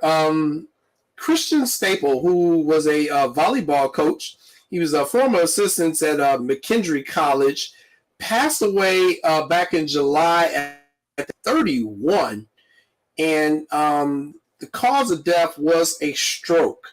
Wow. And one of the things that we're seeing are people younger and younger having strokes. I think this is something that the medical community needs to start studying.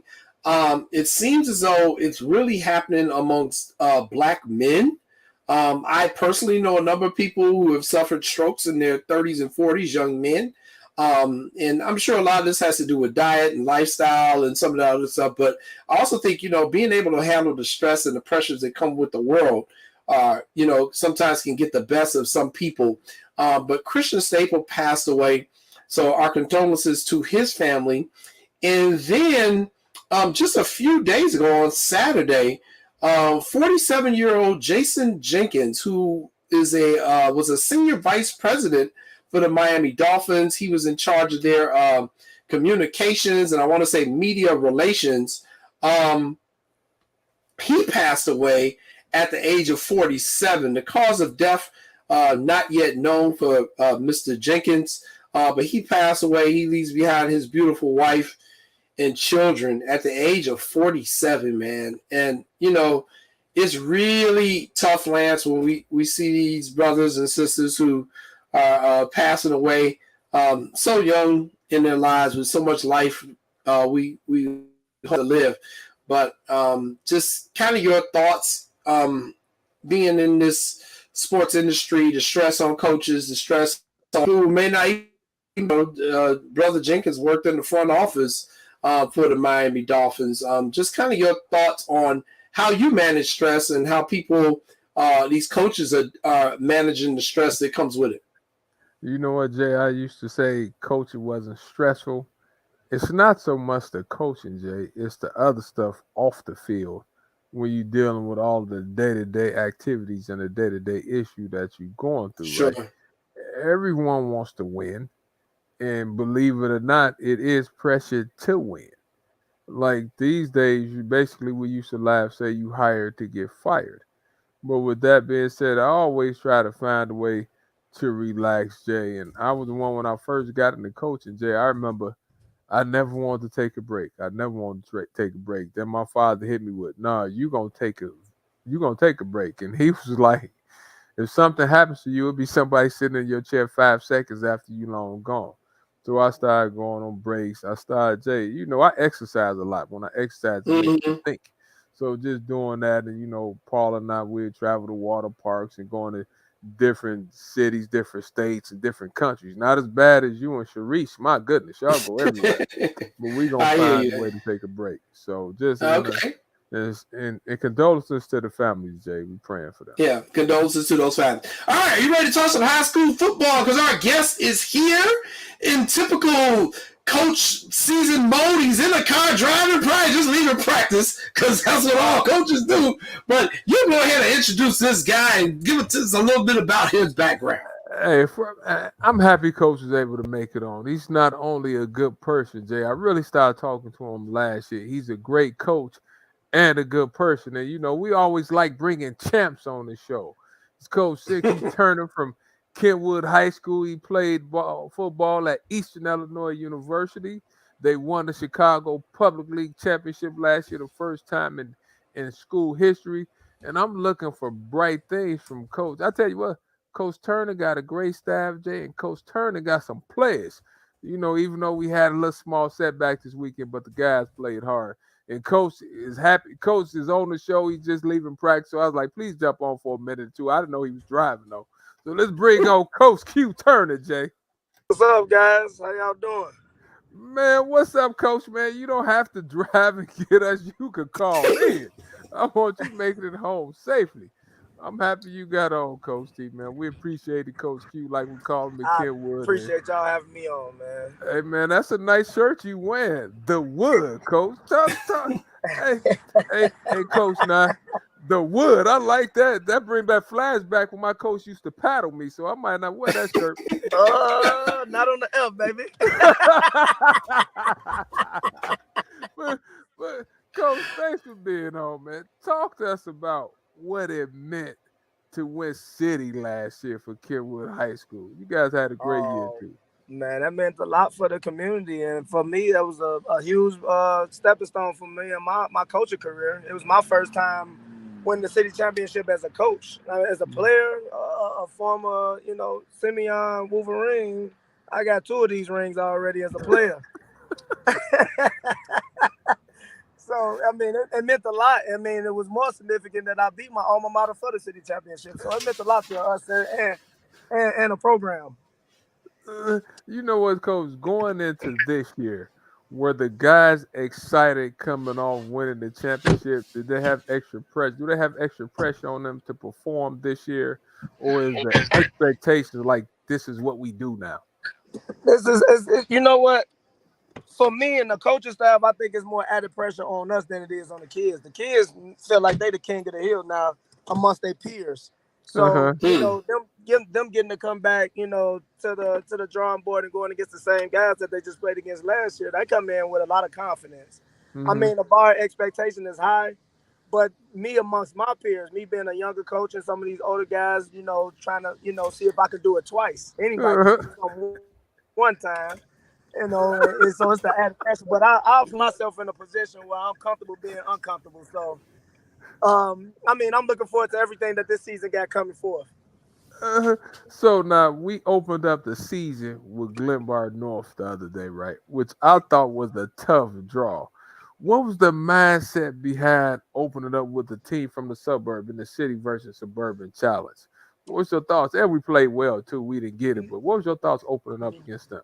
I thought it was a real good test for our team just to see where these highly decorated players actually stand, as far as football players. I mean, they got a lot of scholarship offers and things of that nature or whatnot. But I wanted to actually see how good we were. We lost to a Catholic school end of the season, so I wanted to open up with similar competition. You know what I mean? Because we won't get to see this again until late in the season when we play teams like Simeon, Wolverine, some Morgan Park, Mustang type guys or whatnot. But those guys are later in the season, and then later on we get into the state playoffs. So this was a good measuring, just a measuring stick to see how well we were. And I mean, I think we matched up well against a 7A school. We a 6A school, and they was a ranked competition. They was ranked 14th in the state, I believe, going into that. And we lost 21-18, and we was up 18-7. And I think our guys played a really, really good game. And so some small things that we know that we got to clean up, the small mistakes and things of that nature. When we get to this point later on down in the state playoffs, we won't make the same mistakes, and we'll come out of those tight, contests victorious. So I think it's a great learning experience for myself and the players this early in the season. I don't think they don't like that bad taste in their mouth this early. And they're going to get it out, and they're going to make sure we wash that out real, real good and make sure we don't have any more of these flaws in the season. Once again, everybody being joined by Kenwood Academy Broncos head coach, Coach Turner. Coach, let me ask you this. Going to Kenwood, not known as an athletic school, you had to go in there and change the culture to get sports to be treated on an equal playing field as that great academic tradition of Kenwood as well. How did you go about changing the culture for the football program? Well, it's actually just tapping into some of those guys because, to be honest with you, Kenwood also, they had a bunch of athletes there. I mean, the past coaches taking nothing away from those guys, but, I mean, some of the guys just need a little bit of guidance or whatnot. And then coming over to Kenwood, I knew that I was going to get the best of both worlds. I knew that if I was going to be able to develop an athlete over 4 years, they was going to at least get to eat the fruits of that labor because I know that they was going to be good students too.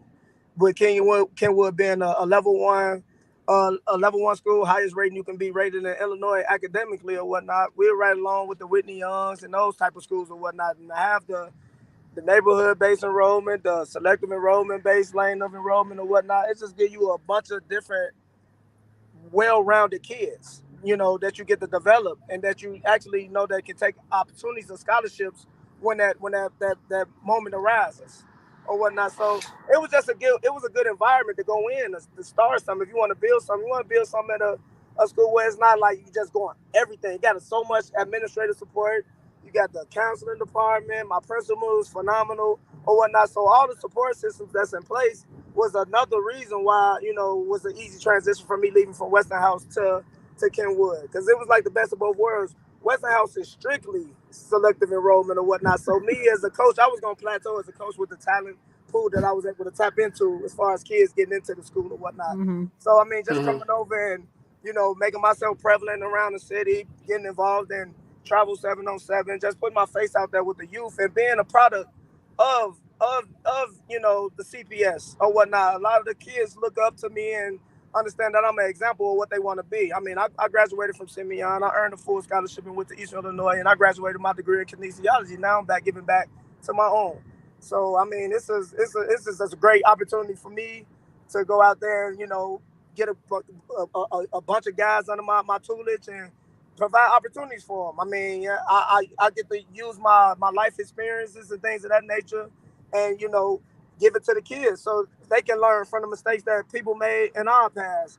I can actually, put guys on opportunities that wasn't presented to me when I was their age or whatnot. Coach Scott was a phenomenal coach and things of that nature or whatnot, but it's just a different level of tapping into the youth or whatnot. We was back from the days was do what I say because that's what I said, and we do it and ain't question anything or whatnot. Right now, these kids want to know the why, and if you're able to articulate the why and everything, man, you'll be able to get these kids to run through a wall for you. So you'll be surprised how well you can coach a program, man, how deep you can tap into kids once they find out that you care about them and you actually can articulate the why and some of the things that you guys are doing. Once again, everybody being joined by Coach Turner from Kenwood, who's dodging potholes and doing the interview at the same time. Good job, Coach. Make you take care. But let me ask you this, Coach. I remember a couple of times when the recruiting season, I saw coaches from Michigan, Arkansas, coaches all over the country coming to watch practice.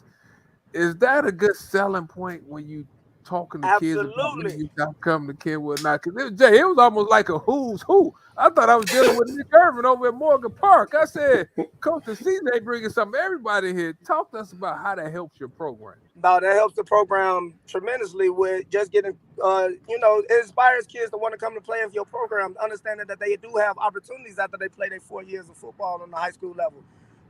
These kids now are very knowledgeable about the different colleges out there. It's a little bit different than how it was. I didn't know what Eastern Illinois was when I was coming out of Simeon.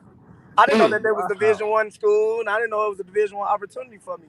These kids understand all three levels of Division I football, Division II, Division III, NAIA, junior college, and they understand what levels they can go to, and we're real honest about the levels they can go to and whatnot. So, I mean, me being able to just put these kids on that platform and environments that they would usually have to pay to see those kind of coaches in a camp environment, like to see Ohio State, Alabama, Michigan State, those kind of guys all in the same environment. That's $150 camp cost. That's a camp fee.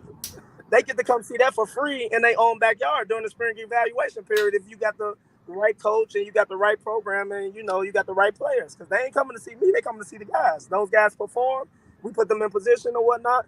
The guys gonna come find them. They say if you can play, they'll come find you, and that's a true statement. But your coach have to be resourceful. You have to have a network. You know what I mean? You have to go out there. You have to go beyond the basics. So those coaches conventions and shaking hands and kissing babies and identifying the contact period for all the college programs in the country and whatnot, and then being honest with your players and your parents and whatnot about the levels that they can play. I mean, it makes the job so easy. Guys that's, if I can identify a player like you, a Division I guy, but you might be an FCS guy. You know what I mean? Like, yes, you're a Division I guy. That's Division I is a high level of college football to play. And on the top of that, it's a free opportunity to play. That's a free education. You know what I mean? But now if you're a Division II kid or whatnot, because you might be an inch too short, you might be a couple pounds too light or whatnot. But now you got that 4.2 that the other kid don't have, but he can lean on his athletics and his athletics and things of that nature or whatnot. You can still get a full scholarship compensation through your academics with the other small pot of money that they got in athletics on the Division II level. If your coach is savvy enough and is knowledgeable enough to express these things to the kids. And when you have all that information to give the parents and their kids or whatnot, it's a no-brainer when it's time to send your kid to a school like Kenwood, when you can come over there and be like, okay, they got sports. Everybody don't have to go to the old state parental power, Simeons, the Phillips, and those schools and all that. When you still got the same opportunities over at Kenwood and you get the education, you're in a safe neighborhood and everything, man. So Kenwood and the community and the school itself it sells itself. It sells itself, and it just helps. I'm just an extra part of what they already had going on. So Kenwood was already in good standing, but when it comes to on the football side and things of that in the sports department, myself, Mike, and a couple other guys that they got over there, man, we're just making the school just as good, just even better than what it was or whatnot. And I'm proud that we're able to make the alumni at that school happy with the things that we're doing, putting our best foot forward to provide opportunities for these kids. So, I mean, I'm ecstatic about what everything that the rest of the season got to come, the years ahead. I mean, the team's going to be good next year. I mean, it's all about the youth and building blocks. That's why you see my hashtags. If y'all look on my Twitter, you'll see a lot of things say brick by brick. This didn't happen overnight. A lot of guys just woke up out the bed like this or whatnot. I've been coaching the CBS since 2009. So, I mean, it's been a long time coming. I mean, my first year as a head coach, I only won one football game. So it's been a lot of humbling moments and experiences and things of that nature or whatever while we are where we at now. So I'm proud of our journey. I wouldn't change anything about the way that we, went about, being at the status that we are now. Let me ask you this. You just said something key. You won one game your first year. Yes, sir. Did you ever think about giving up, or what was your thought process after that first year? Being somebody that's always been in a position that had to earn everything, I knew that was just a step. That was just a hurdle in the beginning of the career. There was no way that I was gonna being accustomed to winning my entire life in football, that 1 year wasn't gonna discourage me for pushing forward. It ain't do nothing but inspire me to never let that happen to me again.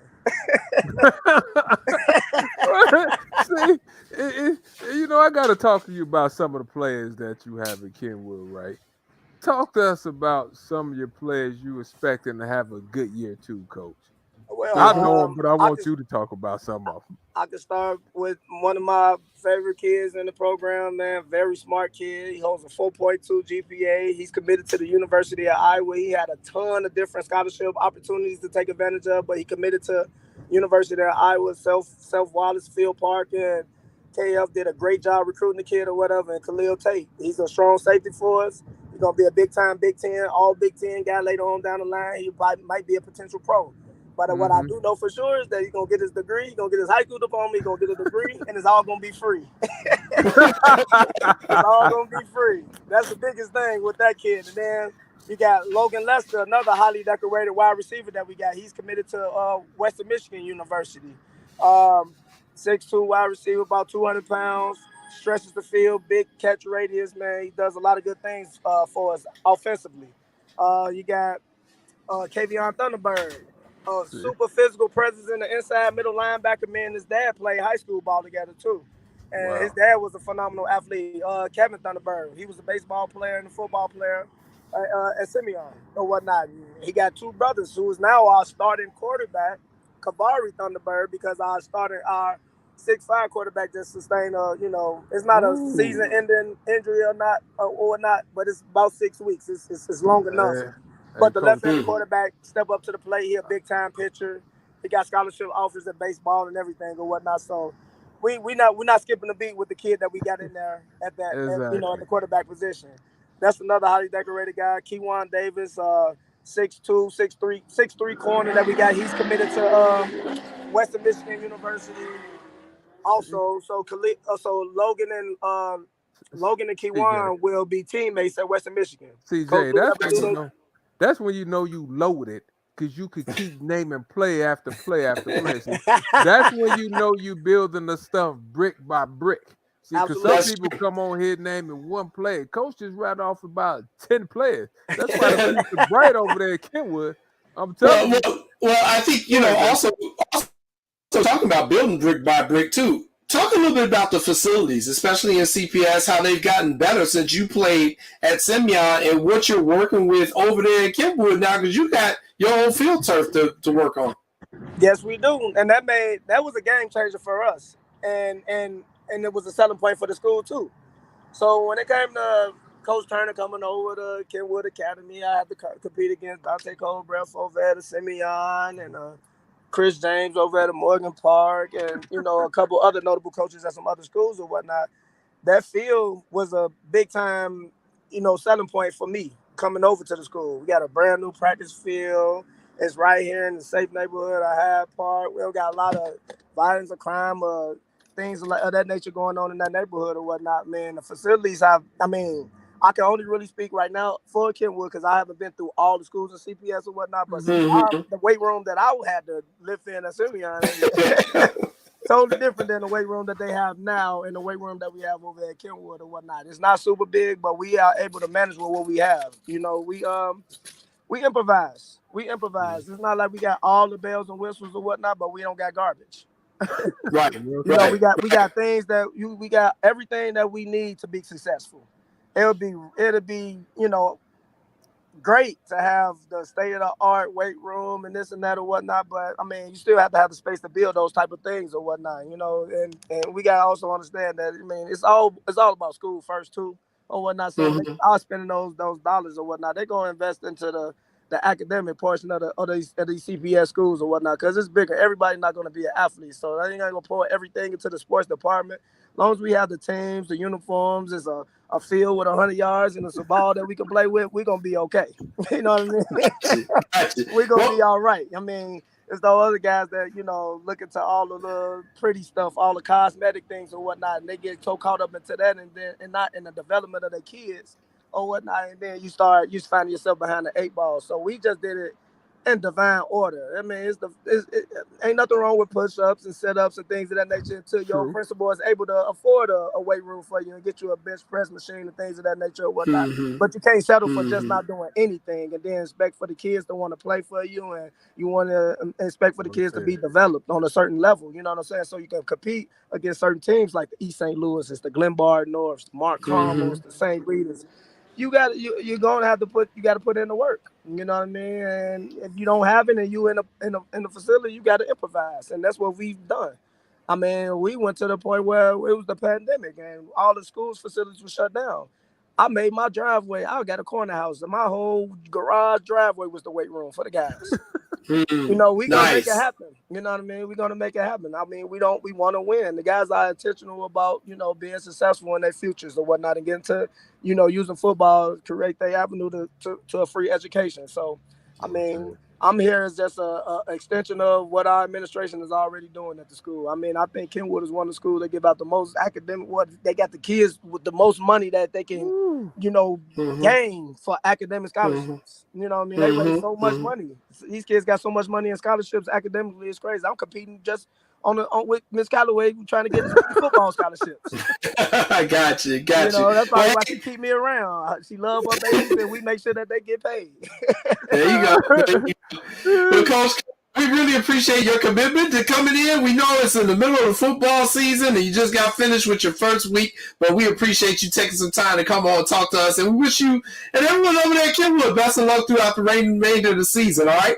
All right, much love, man. I appreciate y'all for having me. Appreciate it. Coach Turner from Kenwood Academy, the Broncos, the defending city champions, getting forward over there at the school, and we'll see what they can do this year. And just a couple more topics, Lance, before we get out of here. It was week 1 of the football season, and unfortunately, we did have some unsporting incidents that took place at some of these games. The biggest one happened out in the suburbs at Thornwood High School. There was an incident with some people not affiliated with Thornwood High School apparently came on the campus to the stadium.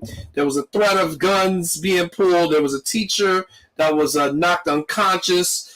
I I guess I just want to say for everyone, when you're going out to these sporting events, the world has changed. The country has definitely changed. You got to be careful. We don't want a situation where their school districts are forced to stop students from being able to attend the games at their own school, because that's part of the high school experience. We don't like it when parents are not able to go out and see their kids compete because the district had to make a decision that we're going to have these games without fans. I think that does more harm than it does protect people. I would like to see school districts invest more in security at these games for the officials, the coaches, the players, and the fans, instead of us going with the drastic measure of, okay, nobody's going to come to the game. I don't think that's good for the athletes at all. But we do have to be aware of some of the stuff that is going on out here. I know you're working over at Gately on weekends as well. But the incident at Thornwood was quite disturbing to see happen in week one. Talk to me a little bit of just kind of your experiences, not just, this past weekend, but just from being at these games for all these years and some of the things that you're seeing on the high school level, Lance, at basketball and football games for that matter. You know what? I don't know if COVID affected how people socialize, Jay. And, people just need to relax, take a deep breath, right? And come out there and enjoy the game. Sometimes it's been going since the beginning of time. You have people coming to the game, for the wrong reasons. But with that being said, it's a good product on the field. And people need to respect what's on the field, but also respect each other. And sometimes I think instead of saying, hey, excuse me if somebody bumps into you, then you just got bumped to say, excuse me. You don't have to bum rush the ticket window so you can get in the game. You're going to get in the stadium. You're going to get a ticket. Just relax, Jay, and it's okay to talk things out. And one thing, Jay, we all want to get home safely. We want to come to the game. We want to go home safely. So everybody needs to relax. Some of the games have been trending, like when I was talking to Robert Smith for Simeon. You have games trending. Everybody say, let's meet here. Let's meet here. That's fine. But respect your school and respect the other schools. And if you come to the game to start some crap, don't come to the game, Jay. And I like the way, just stay at home. And at Gately, we had a bunch of police cars out there Friday and Saturday. And it's a shame you have to do that. But it's not like when you and I was in school, Jay. We didn't have to get winded. We wasn't going through the metal detectors, devices. So everybody just wanted to have fun. So please, ladies and gentlemen and kids, when you come to games, just come to have fun and come for the right reasons. Or just stay at home. Because everybody wants to get home safely. Yep. Everybody does. So, we continue to see some of these incidents around the country. So we just try to use our platform to remind people, hey, the only people that you're hurting when all this stuff takes place are the student athletes themselves. Yep. And, let's not do that. Our youth have already been through enough, and they got to deal with more stuff than I ever imagined as a youth. So let's try to help them out. All right. So before we close out the show, we have an update, a missing person update I can give you all regarding Andrea Dean. Andrea Dean has been missing from Chicago since September of 2021. I spent most of my time in Chicago last Thursday investigating this case. I was speaking with Andrea's family. We do have some updates. We have found out that Andrea Dean is still considered an endangered person by the Chicago Police Department. We were able to confirm that last July she married a man by the name of Chance L. Johnson. She and Chance L. Johnson are currently being looked for by the police. I'll just put it like that. I'm not going to give away too much information, but the police are looking for both of them at this time. We will see what they come up with. We believe that Andrea Dean is still alive. While she did marry Chance L. Johnson, L. Johnson could also be the person who is responsible for her disappearance, so to speak. There's still an open investigation taking place by the Chicago Police Department. Andrea Dean, you all may have seen her. She was a Chicago-based actress as well. she is still currently missing. So if you know her whereabouts, or if you know the whereabouts of Chance L. Johnson, please notify the police immediately. Andrea is considered a missing and endangered person, which is pretty much kind of the highest level when they do these missing person cases. She is considered endangered, but there has been some progress made on them. They are tracking the whereabouts of both Andrea Dean and Chance L. Johnson, and hopefully we will have a resolution to this case pretty soon. So that is our update for Andrea Dean. And cuz, we are done with this episode of What's Up, Cuz. Next week we are off because it is the last summer holiday, which means you can't wear white after next Monday, Lance Irvin. Why not? I'm a trendsetter. I'm wearing white after that. Sharice gonna have on her white. Sharice gonna have on winter white. Sharice and Paula will wear winter white. So we'll wear winter white. Now, but Jay, can you bring some food? Oh, and I need to talk to you like always, because you and I need to take a little out. Me, you, and Paula need to take a little out. You need to take I agree. You need to take us to that class we've been talking about. Oh, okay.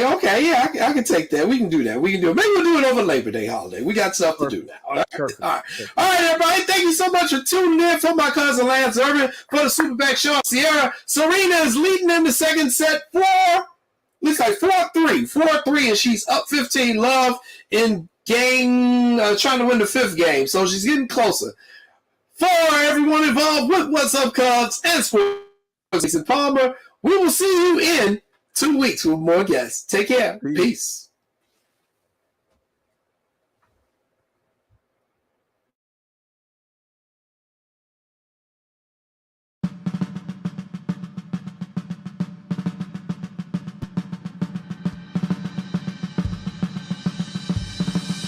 Lift every voice and sing till earth and heaven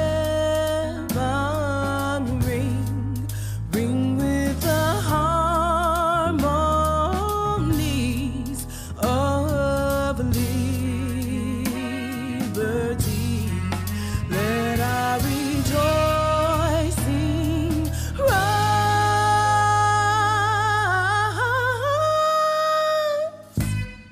high as the listening skies. Let it resound loud as the rolling sea. Sing a song full of the faith that the dark past has taught us. Sing a song full of the hope that the present has brought.